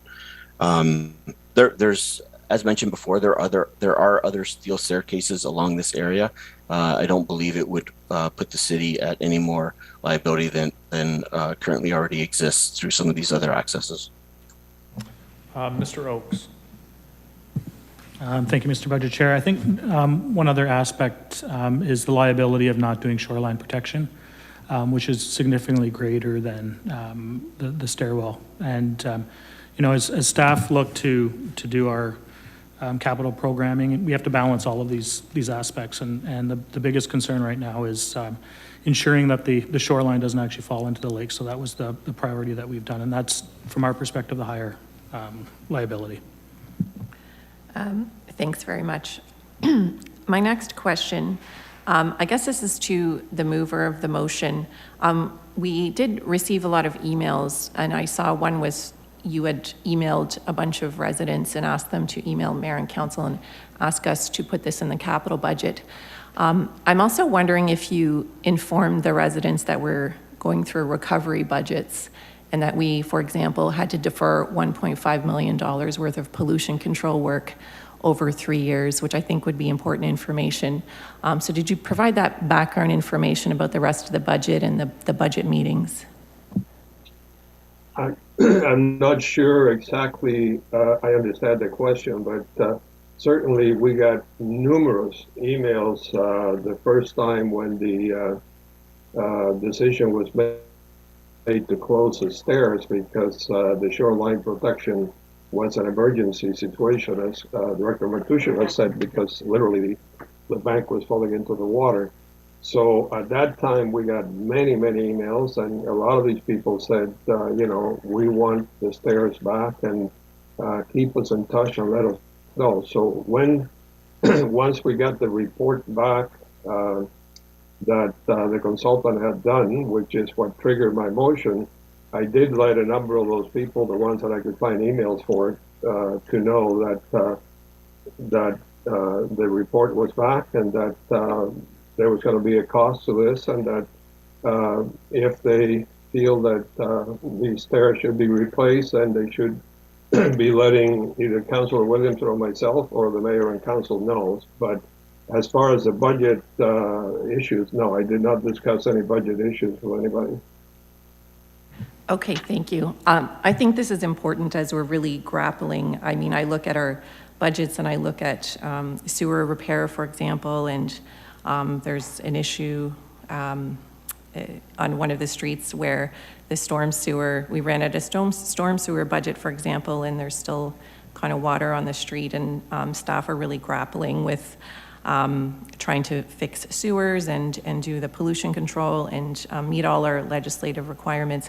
I do feel for the residents, and I really wish the shoreline of Lake Ontario was not developed over time in this way and that we had public access, but we're faced with climate change. So I look at this map and I see that 200 meters away, it looks like there's another set of stairs at Graham Avenue, and another 200 meters beyond that is another set of stairs at Pauling. So I have to ask why we couldn't maybe enhance the existing staircase, or I would be happy to defer this and consider it at a different time after.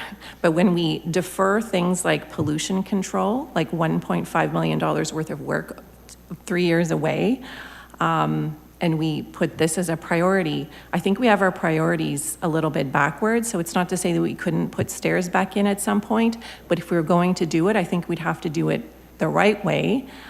We'd have to make sure we get DFO approval, and we'd want to do it safely, because what's being proposed right now, I have a picture of it. I would like the clerk to put it up on the screen if they could, of what the bottom of Macefield Street looks like right now. I would never walk down Macefield with my children on a steel set of staircase for what's there now. It's a bunch of small rocks. You can get your foot stuck in there, and it's large boulders, and you go into water. I think I sent it to Evan. Evan, could you put that up on the screen?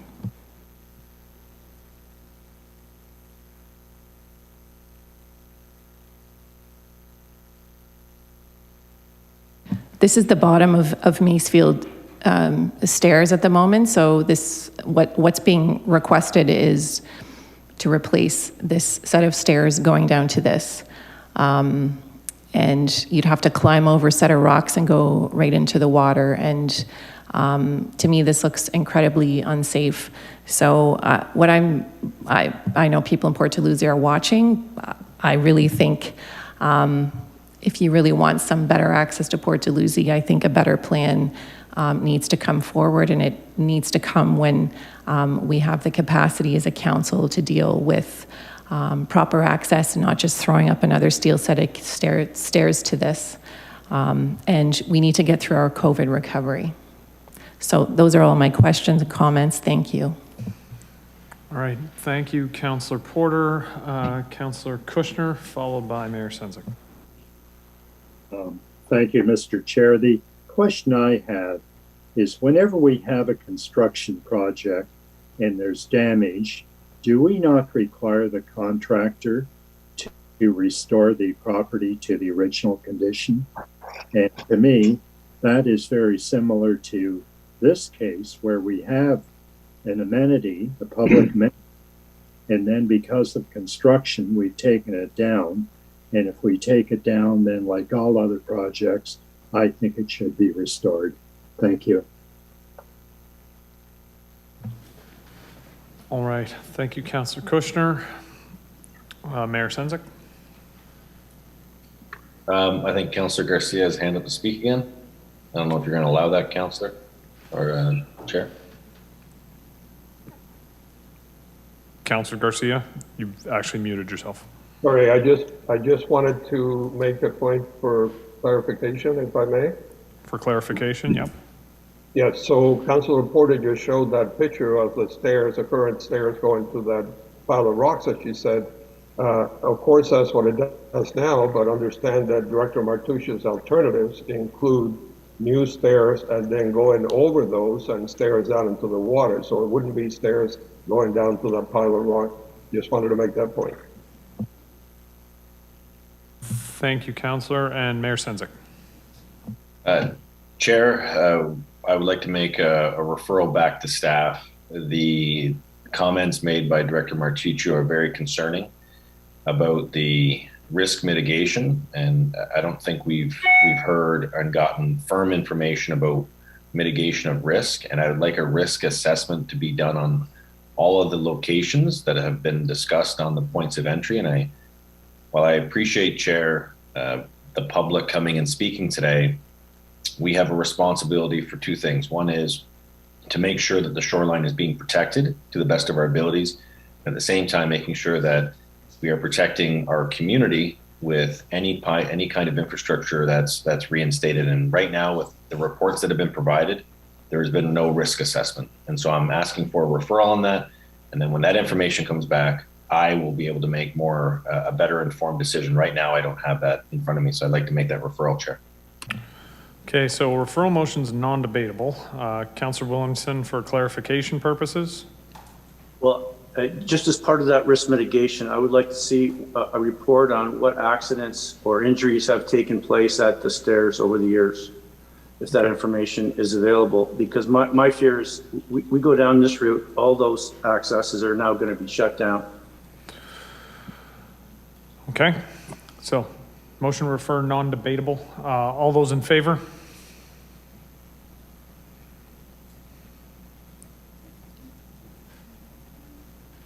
Recorded vote, Chair. Okay, so a recorded vote has been requested, so now I will look to the deputy clerk to call the roll. Mayor Senzik? The question of clarification. Yes, Councillor Councillor. Williams asked that in the referral, there be reference to the safety of the other stairs. Yep. So should that not be put in the motion? It is. It there, is. Chair. It has been Okay, added. thank you. All right. So I'll look to the clerk. Mayor Senzik? Yes. Councillor Dodge? Yes. Councillor Kushner? Yes. Councillor Miller? Yes. Councillor Porter? Yes. Councillor Sorrento? Yes. Councillor Williamson? No. Councillor Garcia? No. Councillor Littleton? Yes?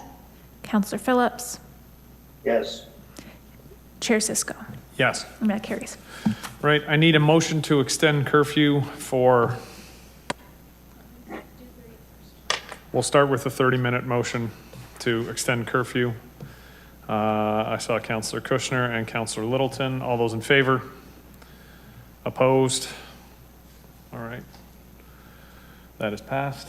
So we move on to item 2, the secondary access to Moffett Street. This is Councillor Littleton's amendment. Councillor Littleton, just a wave of the hand. Yes, this is yours. Wonderful. Do I have a seconder? Councillor Miller, I knew exactly who to look for. Councillor Littleton, would you like to speak to this? I'll just speak very briefly because all the information is put in here. So basically, the environmental assessment process is nearing completion for secondary access, and a preferred location has been selected. In that, more than 95% of the folks who participated in the process agree with this secondary access that's being proposed. Councillor Miller and I also agree with this. Whereas the estimate expenditure referenced in our schedules was $6.5 million, and it was going to be put in about 2027 and beyond, we feel that this has already been going on for almost 2 decades, where we need this secondary access. And in fact, the number is not 6.5 million, it is 3.5 million.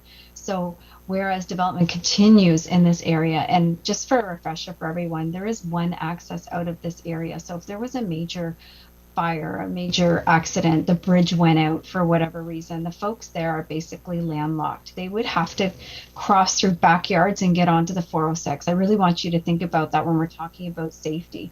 It's just time for this to be done. And so therefore I'm asking that funds for the next step for the realization of a secondary access to Moffett Street, as identified in and supported by the vast majority of participants, as I mentioned, be included in the 2022 draft capital budget for consideration. Thank you. All right, thank you, Councillor Littleton. Are there any other speakers to the motion? All right, I am seeing none. Then I will look to the clerk to call the roll. Councillor Littleton? Yes. Councillor Miller? Yes. Councillor Phillips? Yes. Councillor Porter? Yes. Councillor Sorrento? Yes. Councillor Williamson? Yes. Councillor Dodge?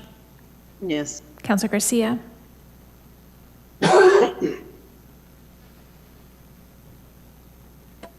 Councillor Garcia? We'll move on. Councillor Kushner? Yes. Yes. Mayor Senzik? Councillor Kushner just voted for me. I was just second vote. Thank you, Councillor. My pleasure. And Mayor Senzik, would you like to vote for yourself? Oh, I just said Councillor Kushner got 2 votes. He got my vote. We're all good. Chair Cisco? Yes. And that's carried. All right, item number 3 is the replacement of Fire Hall number 1. For this item, I am actually speaking and introducing the motion, so I'm going to remove myself from the seat as chair and look to Councillor Littleton to take the chair for this item. Thank you, Chair Cisco. So would you like to speak to your motion? Happily, and I do believe it needs a seconder, which Councillor Porter is happily raising her hand for. Very briefly, we've had discussions with respect to Fire Hall number 1, and I believe we passed a request for a report from staff several weeks ago about the feasibility with respect to the the Garden City Arena site and a plan for that area. And because of that, and in speaking to fire staff and senior staff, it made sense to defer the Fire Hall number 1 project off and use that money for Fire Hall number 2, which has also been identified in the Fire Master Plan as being in need. There is also funding that was set aside for the fire training facility that can be reallocated, which reduces the debt funding requirement for the project. So I'm hopeful that members of council will see fit to make this change. It continues moving forward the goals of the Fire Master Plan, which I think ultimately we all have to be concerned with and need to ensure we are working towards. But I think it's a better use of our debt financing. And I also believe that a delay with Fire Hall number 1 will lead to, I have confidence, a better plan for not just the fire hall and the fire services, but the surrounding neighborhood. I think that there's a great deal of opportunity at that intersection. And this will be a part of it. And I think there's an opportunity there to engage with the private sector and come up with a better plan. So I hope council will support making this switch and moving forward with the Fire Master Plan, but putting a delay on Fire Hall number 1 for the time being.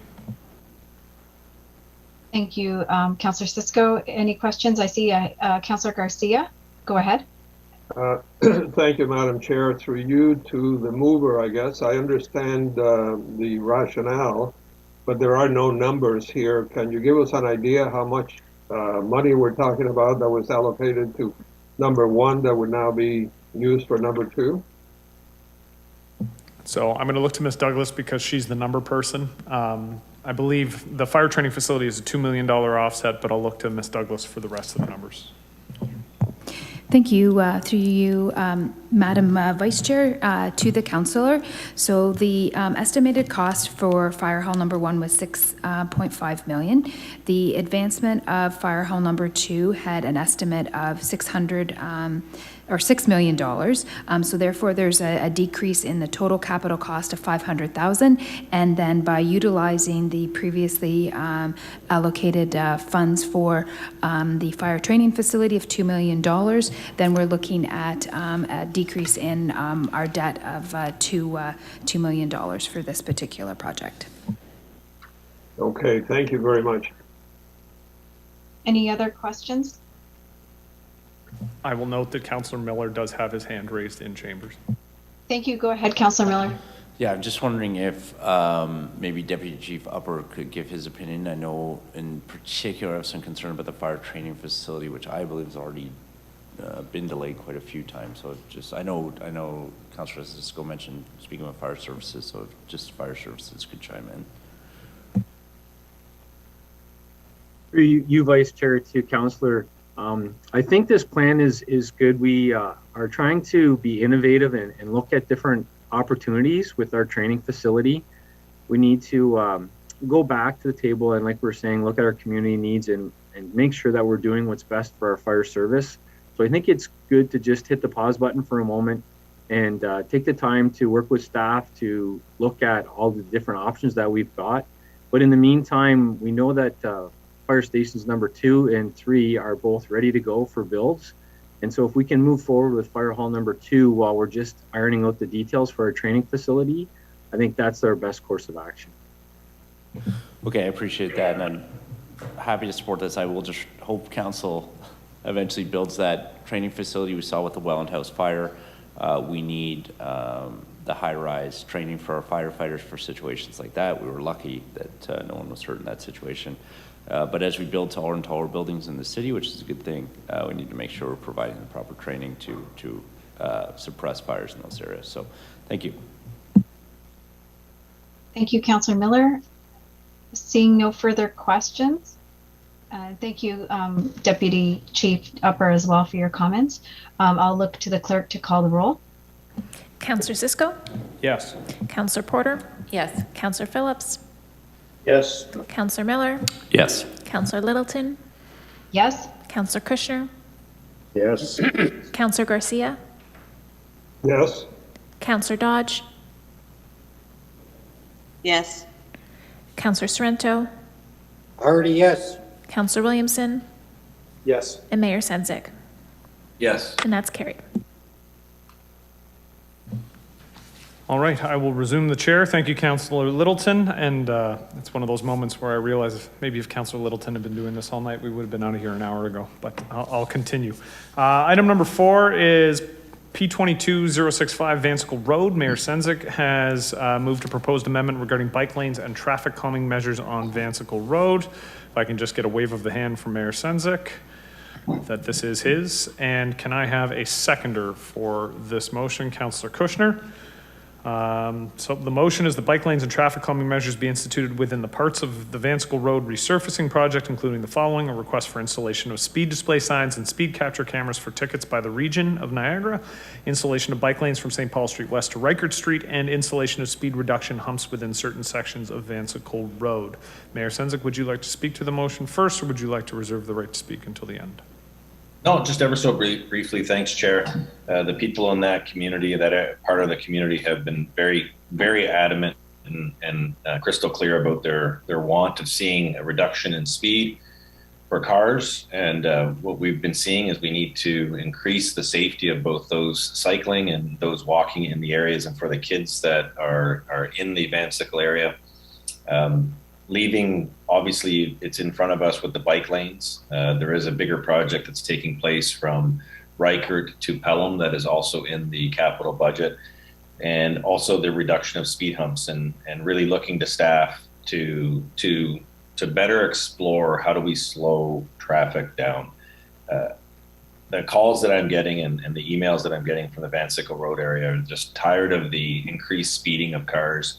And I think as we move towards a more pedestrian and bike-friendly communities, these kind of steps need to be taken. So there will be some potential additional cost, as staff will note, but I don't think it's insurmountable as we start to resurface projects within our road systems to look at additional ways to support our transportation master plan. Thanks, Chair.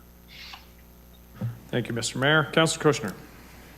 Yes, I'm fully supportive. Councillor Matt Harris and myself have been working with the residents for a couple of years now. And the question I have is, why is the recommendation of this type not coming from staff?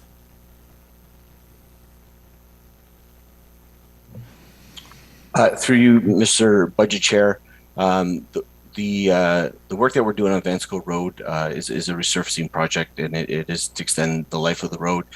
We are looking, part of the work that we had included in the budget was to look at ways of reducing the speed through the section that was included in the capital budget, and we're also implementing a multi-use path adjacent to the section that we were resurfacing to accommodate the more vulnerable users, such as pedestrians and cyclists. I think this motion takes it a step further to look at the implementation of bike lanes from St. Paul to Reichert, which wasn't within the original scope of the work.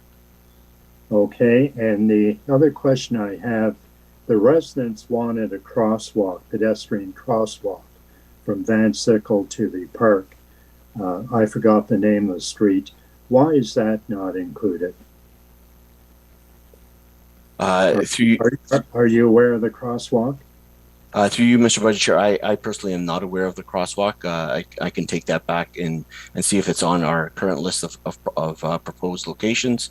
However, the funding that we get on an annual basis to install crosswalks only allows us to install approximately one a year. So we do have a priority list and are working through that list. Okay, I would appreciate if you check with staff, because they indicated to me that they would be making such a recommendation. Thank you. All right, thank you, Councillor Kushner. Are there any other questions or comments related to this amendment? All right, seeing none, I will look to the clerk to call the roll. Mayor Sendzik, Yes. Counselor Kushner, Yes. Counselor Littleton, Yes. Counselor Miller, Yes. Counselor Phillips, Yes. Counselor Porter, Yes. Counselor Sorrento, Yes. Counselor Williamson, Yes. Counselor Dodge, Yes. Counselor Garcia, Yes. and Chair Sisko. Yes. And that's carried. All right, item number 5, which is P22-080 Henley Island Drive. Mayor Senzik is moving a proposed motion regarding Henley Island Drive. And can I have a counselor to second this amendment? Counselor Porter. All right, the motion is that staff be directed to look at ways of improving the existing road to allow for active transportation and vehicular traffic to coincide on the street, which could also result in increased traffic calming measures that will reduce speeds on the road. Mr. Mayor, would you like to speak to this? Again, briefly, Chair, I know there was a report in 2015 where council moved away from creating a safer space for young people to access Henley Island. But I think with the Canada Games coming and the World Rowing Championships in 2024, with the climate emergency that we have also approved, and our climate action plan that we approved as well, I think we've got to take a serious look at creating a multimodal transportation methods through a very well-used part of our community that is very much around active transportation. The amount of students and parents of students who have commented about the unsafe environment that's created from Main Street to Henley Island because of the lack of bike lanes and sidewalks, I've lost count of it, but I think we now have a council that's looking forward to finding ways, Chair, to really show the commitment when we talk about multimodal transportation, that we're really committed to doing it. And this is one area where if the world's going to be coming to Niagara, St Catharines Port in 2024, I'd be pretty embarrassed to show a entrance port to port that doesn't include bike lanes or even some kind of multimodal path that's bike and walking at the same time, because right now it would be embarrassing to show that. So just put that out there, and I think we got to find a creative way of doing it. Thanks, Chair. All right, thank you, Mr. Mayor. Councilor Williamson, followed by Councilor Garcia. Certainly interested in seeing this. Councilor Garcia and I have had many conversations involved in the installation of the traffic calming measures that have been there in the last number of years. There needs to be consultation with the residents that are there, as well as taking into consideration, if we're talking about climate change, active transportation can't just be about paving over more space. We also need to look at the importance of our natural spaces, green spaces.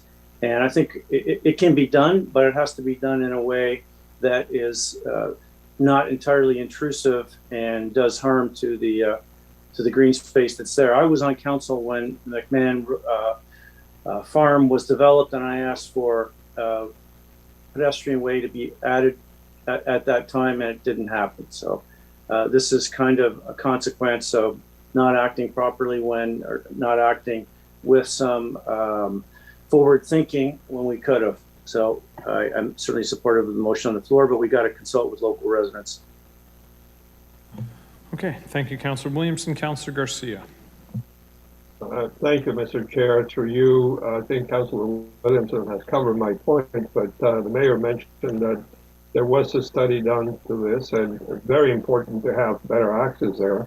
But the report that was done before identified that there would be essentially massacring a lot of mature trees along the side. So I agree with looking at this and improving it, but keeping as much as possible of the green space, as Councilor Williamson said, and hopefully the trees that would be needed to help us with the climate change.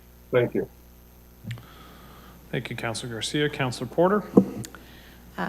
Thank you very much, Mr. Chair. I'm happy to second this. My children are 11 and 13, and I taught them to take the bus by themselves this summer, and I taught them to take the bus because I signed them up to rowing camp and couldn't bring them every morning. So they went and they got on the bus on Lake Street, and the first time we took them and walked, and it was horrifying to walk down Henley Island on the road, and there's curves in there, there's a bit of a curve in the road, and it's tight, and it's really shocking that we're gonna have this world-class rowing facility, but we don't have pedestrian facilities or cycling facilities to get there.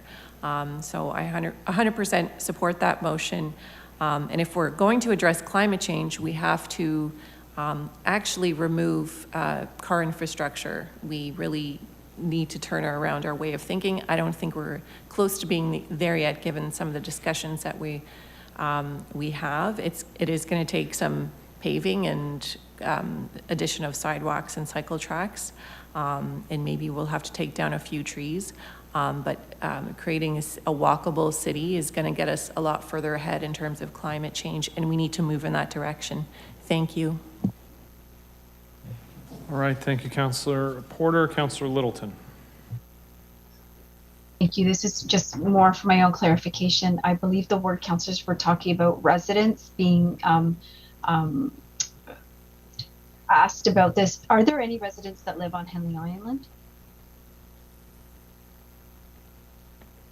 They back onto Henley Island. They live on Fort Master and back onto Henley Island Drive. Thank you. All right. Seeing no other questions or comments, I will look to the clerk to call the roll. Mayor Sendzik? Yes.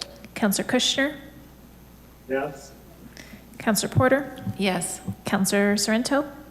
Yes. Councillor Williamson? Yes. Councillor Garcia? Yes. Councillor Dodge? Yes. Councillor Littleton? Yes. Councillor Miller? Yes. Councillor Phillips? Yes. And Chair Cisco. Yes. That's carried. All right, item 6, RN 22-MLL Region Road 87. Mayor Sendzik is moving a proposed amendment regarding Regional Road 87. Can I have a seconder? Councillor Littleton.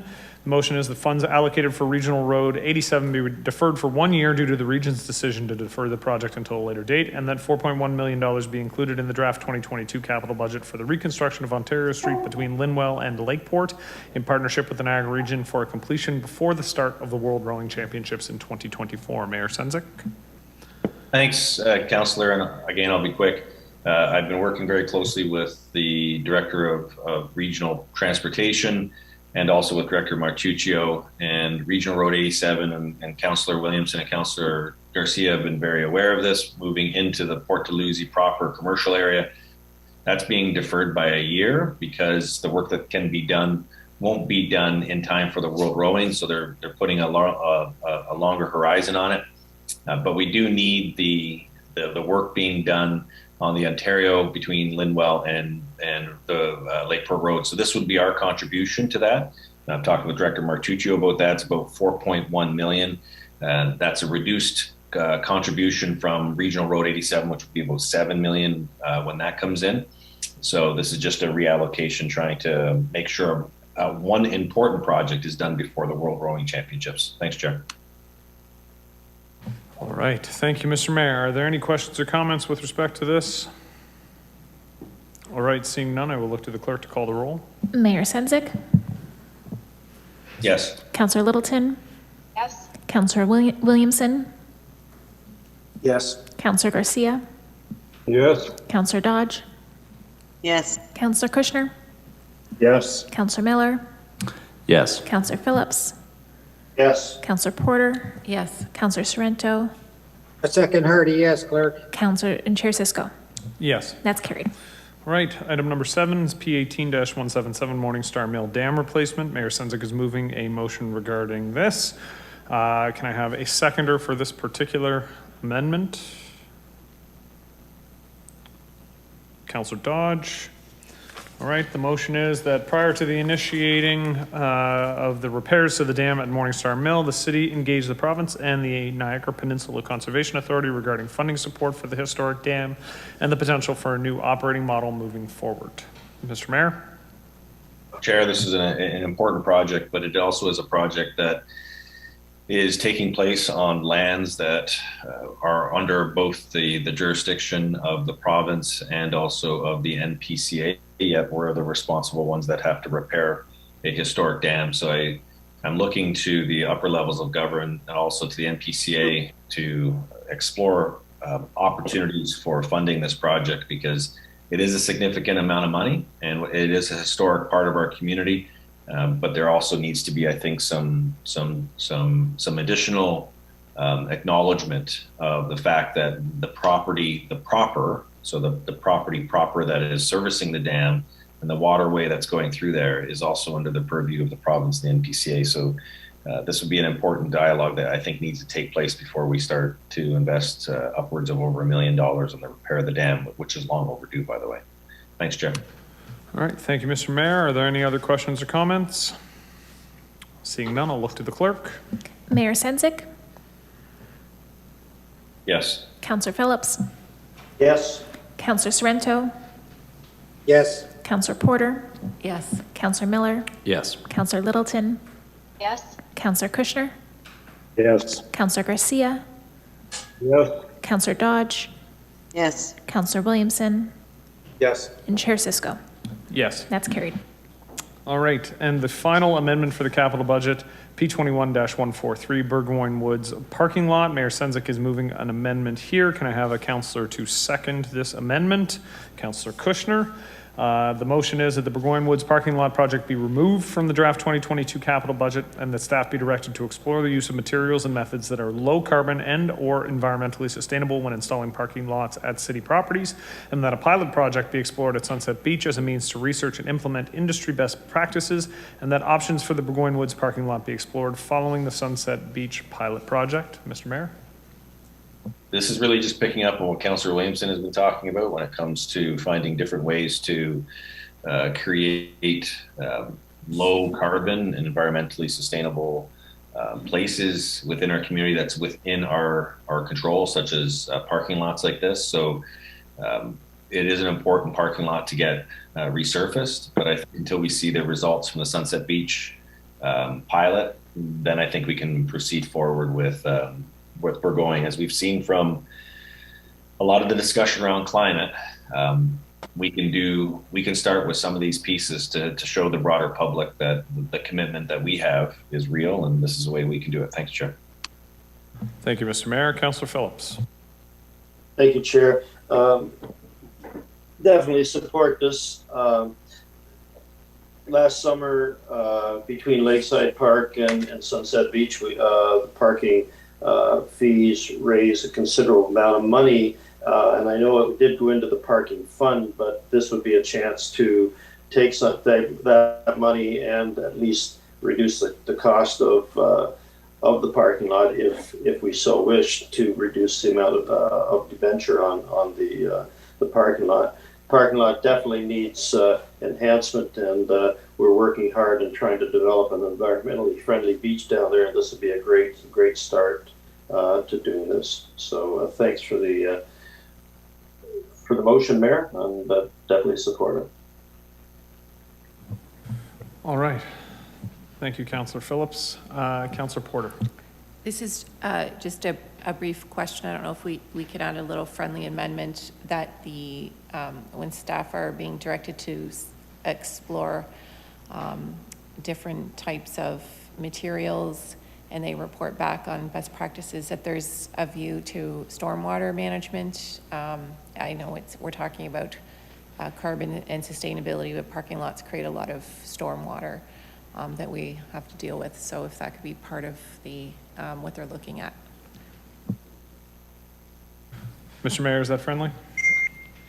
I think it's important because when we look at our own parking lots, we should be looking at the creation of things like natural swales and other management processes that would be more sustainable than currently what may be included. So I think that's a good addition to the report. Thanks, Jim. All right, so we have the amended motion. If there are no other comments or questions, I will look to the clerk. Mayor Senzik, Yes. Councillor Kushner, Yes. Councillor Porter, Yes. Councillor Miller, Yes. Councillor Garcia, Yes. Councillor Sorrento, Yes. Councillor Dodge, Yes. Councillor Williamson, Yes. Councillor Phillips, Yes. Councillor Littleton, Yes. Councillor Cisco, Yes. and that's carried. All right, so thank you to council for getting through everything. Everything related to the capital amendments. It is now 9:30, so we need another extension to be able to continue. The reason why I'm asking for this extension at this time is because item 8.3, which we did push off, but we would be coming back to now with respect to the hanging baskets, could potentially have a capital budget implication, and the desire was to complete the capital budget this evening so that it can be forwarded to the public meeting and be decided upon. So I'm going to ask for another 30-minute extension. I do need unanimous consent for there to be an extension to the meeting this evening. But as I said, this does potentially have capital implications. So I think it's important that we get through this. Otherwise, if this fails, then we will have to make a motion to defer the rest of the agenda to the next budget meeting. So with that, all those in favor of a 30-minute extension this evening? Those opposed? That looked unanimous to me. Sincerely appreciated. Let's power through. Item 8.3, Community Recreation and Cultural Services and Municipal Works Joint Report, Rehanging Baskets. Is there anybody who would like to move the staff recommendation? I believe Councillor Porter indicated she would make the staff recommendation. And so we will deal with that. Do I have a seconder for the staff recommendation? Councillor Littleton. All right. So the staff recommendation is that there be no changes to the active hanging baskets program for 2022, and that staff review the impact of expansion of the hanging basket program on both capital and operating budgets after the completion of the transition of existing hanging baskets to environmentally friendly hanging baskets. Are there any questions or comments to this report? Councillor Phillips, would I be correct in assuming that your hand is still raised from the last report? Sorry. That's what I thought. Councillor Garcia. You're a mind reader. Thank you. Thank you, Mr. Chair. This is a very important motion, and I am strongly opposed to saying that there be no changes to the active hanging basket program for 2022. I have an amendment that hopefully I'll be able to pass after this, but we just finished talking, for example, about Henley Island Drive and how important it is and how embarrassing it would be to have people arrive for the 2022 games and have a road like that. And it would be really embarrassing to have the Canada Games and not have all the baskets that we have always had in Port Lucie. I should say that I've met with staff and they're supportive of the concept of adding another 17 so that we have the 34 that we've always had. But for some reason, the recommendation is that there be no active changes, or no changes to the active hanging baskets program to 2022. So I implore you to not agree to all of that and allow me to make an amendment to have more hanging baskets in Port Lucie in 2022. And I should mention, when you say it has capital implications, that the number that staff have given is literally peanuts in relation to everything we've been talking about. I think it's $11,000. And and staff have told me and made it clear that something that is not clear in the report, unfortunately, that despite the higher initial capital cost, these environmentally friendly baskets are actually a lot cheaper because they have a much longer life. And if necessary, I will ask Mr. Lamont to comment on that, or Mr. Christie.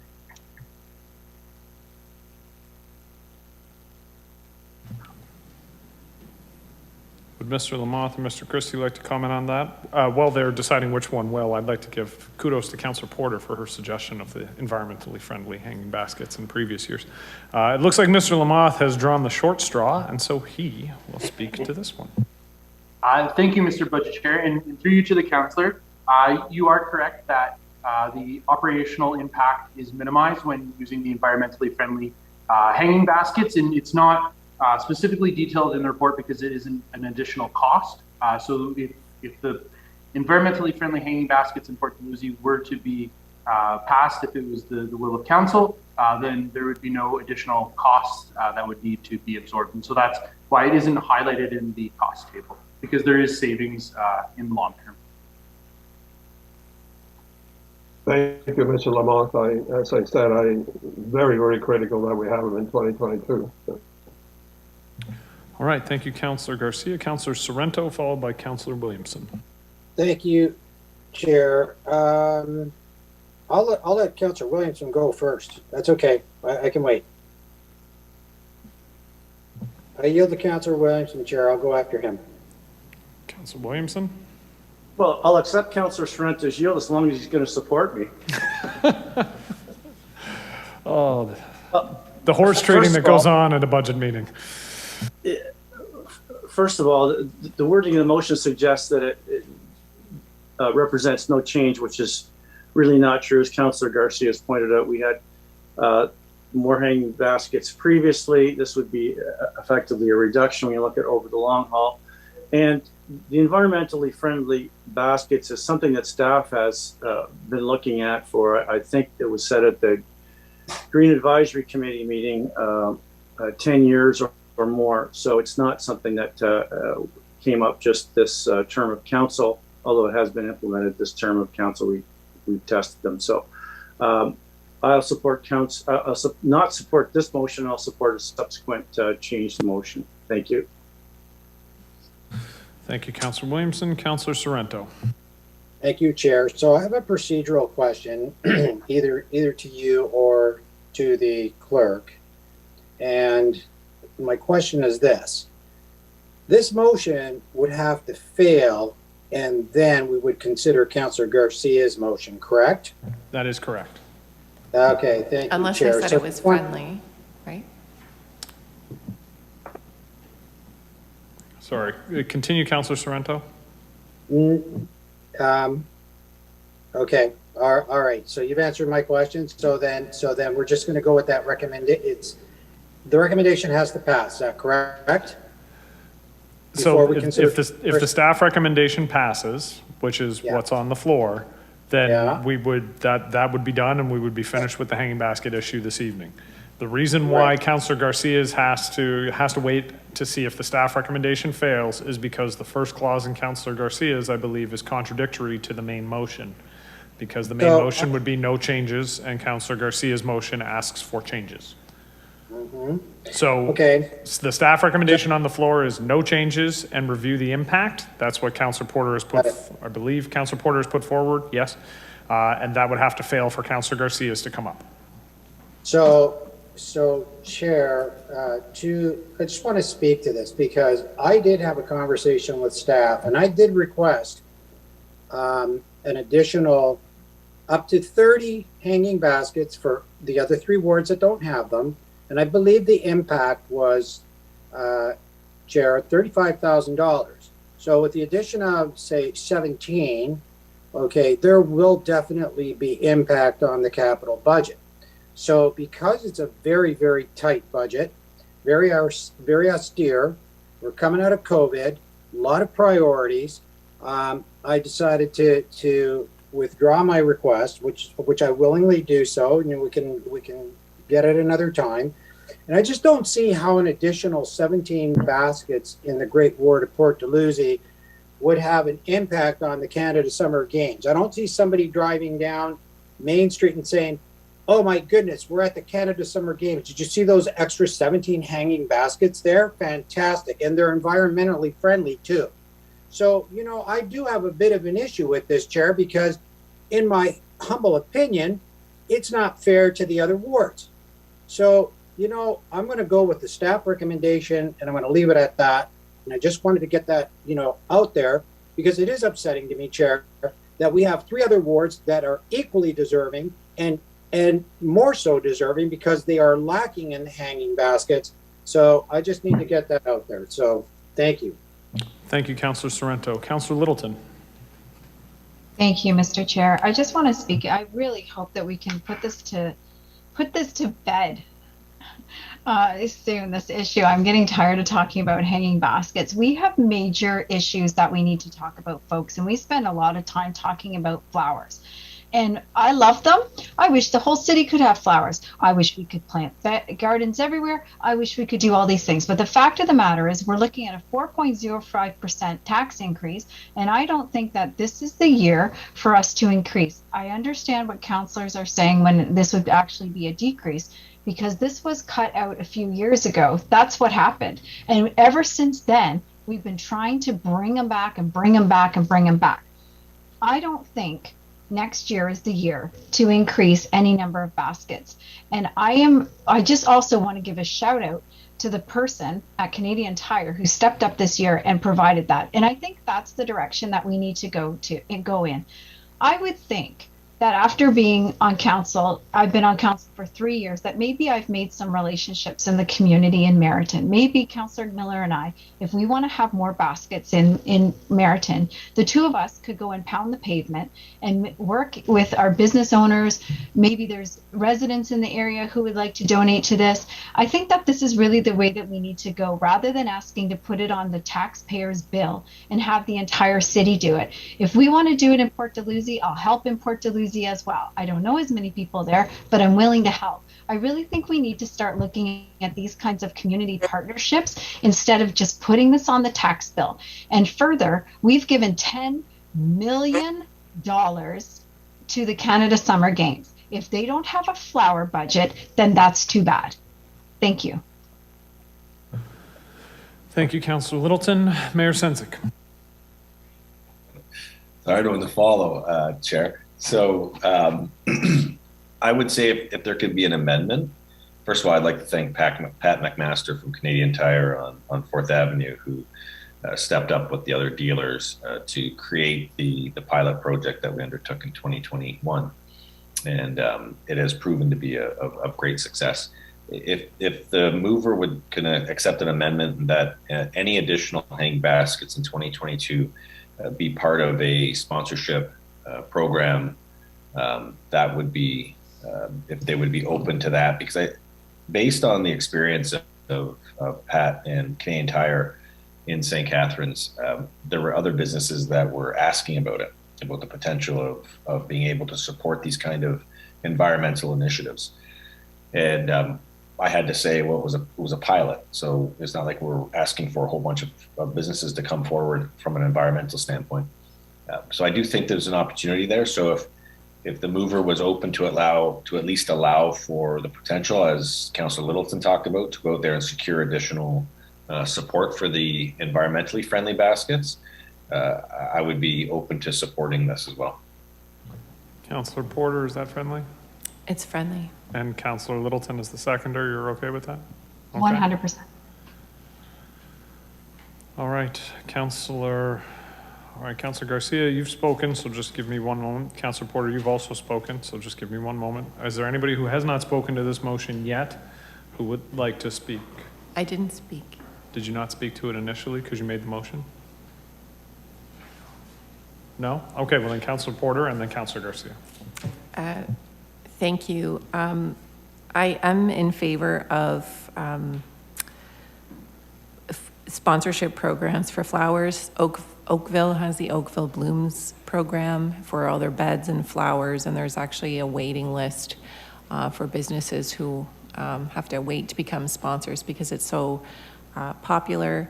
And when we think about putting back hanging baskets or adding hanging baskets, it's not just a capital cost, it is an operating cost.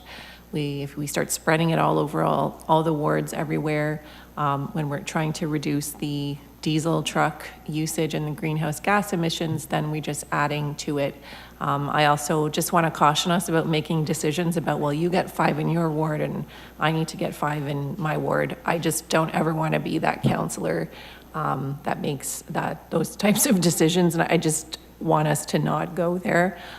It would be nice to have additional hanging baskets in Port Dalhousie for the Canada Summer Games. I can certainly agree with that, but the Downtown Business Association contributes to the cost through the tax levy, so the businesses actually pay for some of the hanging baskets, and it's very reasonable given the times we're in to have a sponsorship program. So I think this is the way to do it, and it's a win-win situation. Thanks. Thank you, Councillor Porter. Councillor Kushner?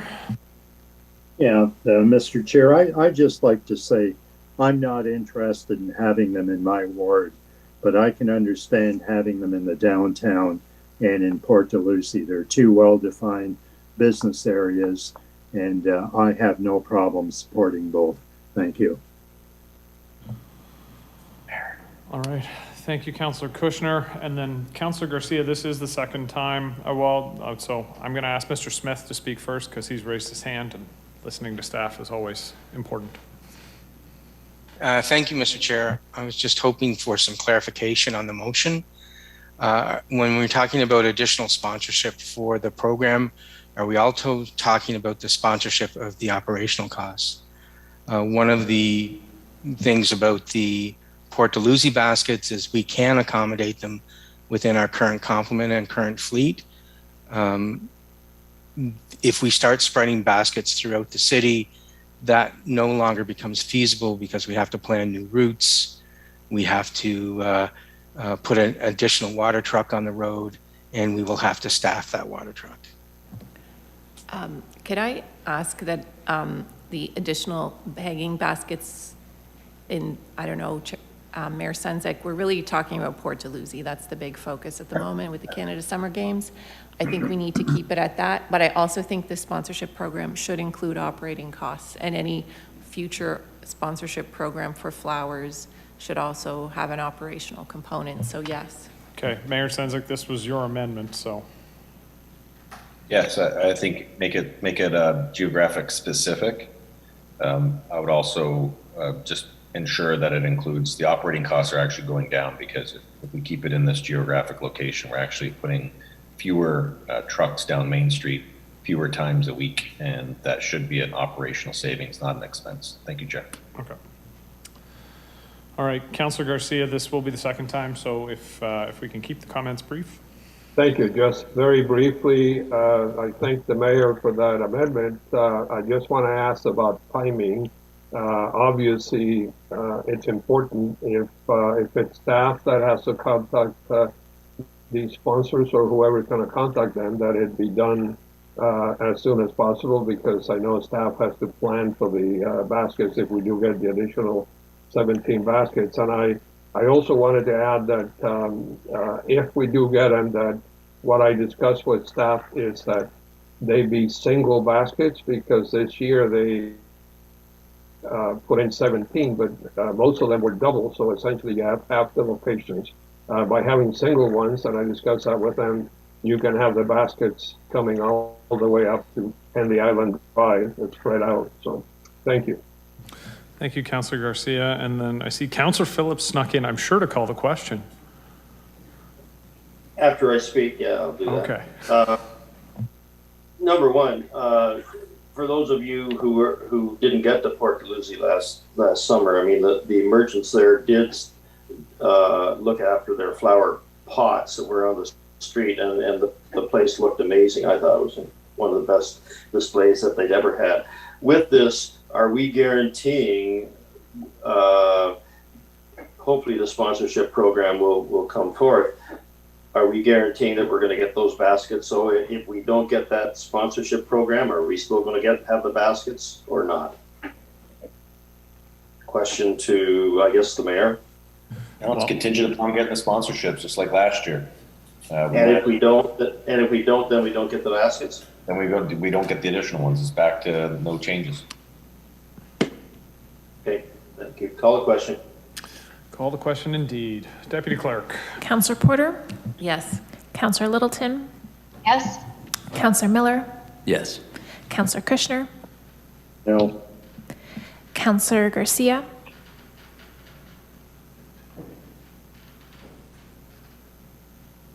Councillor Garcia? You're muted. I was muted. No. Councillor Dodge? No. Councillor Phillips? No. Councillor Sorrento? Yes. Mayor Sendzik? Yes. Councillor Williamson? No. And Chair Cisco? Yes. That's 6-4 and 5 against, and the motion carries.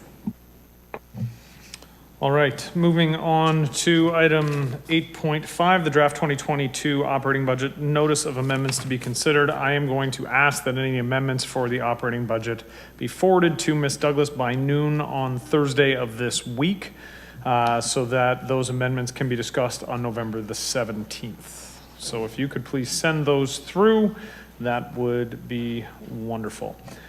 We now move on to item 8.6, which was requested by Councillor Littleton to be moved to discussion. Councillor Littleton, if you could present a motion at this time. Oh, it should be there. Basically, all I want is for if you read the numbers in the report, clearly we have a lot of success with the telephone town hall. And so next year, obviously, it mentions in the report that being an election year, it's just going to be too difficult to have. Oh, there we are. Too difficult to have two next year. So one thing, I don't know if folks participated in it, but we got a lot of questions, just general questions that weren't budget questions. So I think it might be valuable because I know we talk a lot about having more citizen engagement. If we had two a year, so next year might not be the year to do that, but I'm asking that we look at forward in 2023 that we have two telephone town halls, and we can just explore and talk about what the focus for the other one might be, because again, there was hundreds of people that participated in this.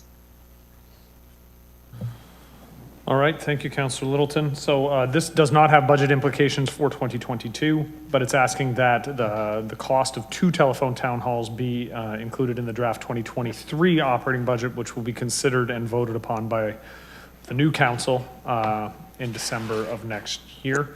Do I have a seconder for this? Councillor Porter. I would have happily seconded as well. Are there any other comments? Councillor Porter, and followed by Councillor Garcia. Thanks. I just want to thank Councillor Littleton for this. We try and get people to participate in the budget process, and the town hall seems to be what really works at this point. I still think we need to look at other options, but it really is the way to reach people because they certainly weren't coming to the open houses. I'm not sure if a lot of councillors emailed their residents. I tried to put it out on Facebook, but I think it's overwhelming for people to come and read the budget and come to the open house. And I would also like one of the engagement sessions to be at the beginning of our budget process. I really feel that was kind of something we were lacking, is waiting to the very end. So it's getting people's input in the beginning of the season and then informing them that it's budget time now and this is the time to come and engage in it. So doing it twice is a really good idea. Thanks. Councillor Garcia. Thank you, Mr. Chair. Just a procedural question. You mentioned this would be decided upon by the next council. I thought we could not do that. So we can't pass something that would have to be paid for by the next council, but we can ask that it be included in the draft budget for them to make the decision as to whether they want to pay for it. I see. Okay, thank you. Not a problem. Seeing no other questions or sorry, quick point of clarification. How much does it cost to run a single telephone town hall? Like what is the draft budget for next council? I'm going to throw out $7,500 for a telephone town hall. I'm close. Through you, Mr. Chair, it's $9,050 is what is in the... Oh, you consider that close? Well, you didn't know the answer, Councillor. So anyways, with that, I will say that in terms of value for the dollar spent in terms of public engagement, I've said this for many years. I think this is the best value we get for public engagement. For $9,050, we have several thousand residents who pick up the phone and several hundred who stay on for a very significant amount of time. And the one thing that the mayor and I have noted each year is that while there are a lot of budget-related questions, there are a lot of questions that go unanswered because the focus of the telephone town hall we do is budget, and they are non-budget related, but city-related. In some cases, region as well, but there's value there. And I think two may not be enough either, but I think starting with a second telephone town hall is a good move forward. But I think in the future, it's something that future councils will want to consider doing on a very regular basis. A number of topics come up over the course of a year, and residents have concerns, and it's a good way to meet them where they are. In terms of public engagement, it's been very clear to me as the budget chair over the last 7 years that when we ask people to come out, we're asking them to interrupt their lives and interrupt the things that are important to them to come out and speak about the budget. A lot of times it can be an intimidating process. When we offer public engagement that we push forward, It allows people to sit at home, to be comfortable, to listen in, to ask a question if they feel comfortable, but it creates a greater level of comfort on behalf of the public, and I think that's important. So with that, I will look to the clerk to call the roll on this. Counselor Littleton? Yes. Counselor Porter? Yes. Counselor Miller? Yes. Counselor Phillips? Yes. Counselor Sorrento? Yes. Counselor Williamson? No. Counselor Dodge? Yes. Counselor Garcia? No. Counselor Kushner? Yes. And Chair Cisco. To borrow a phrase from Councillor Sorrento, a hearty yes to increased public engagement. Uh-oh, I hope I'm not rubbing off on you, Chair. Careful. I'm sure you are, Councillor. Item 9, there are no motions. Item 10, call for notices of motions to be discussed and voted on at the next meeting, November 17th. None have been submitted. Are there any? Seeing none, there are no report requests. Are there any report requests to be considered and voted on at the November 17th meeting? Seeing none, there is a cat walking across Councillor Littleton's screen, so that's clearly time to go. There's no closed session. There's no motion arising. So a motion that there being no further items of business, this meeting be adjourned, moved by Councillor Miller, seconded by Councillor Porter. All those in favor? Opposed? That is carried. Good night now. Good night, folks. Good night.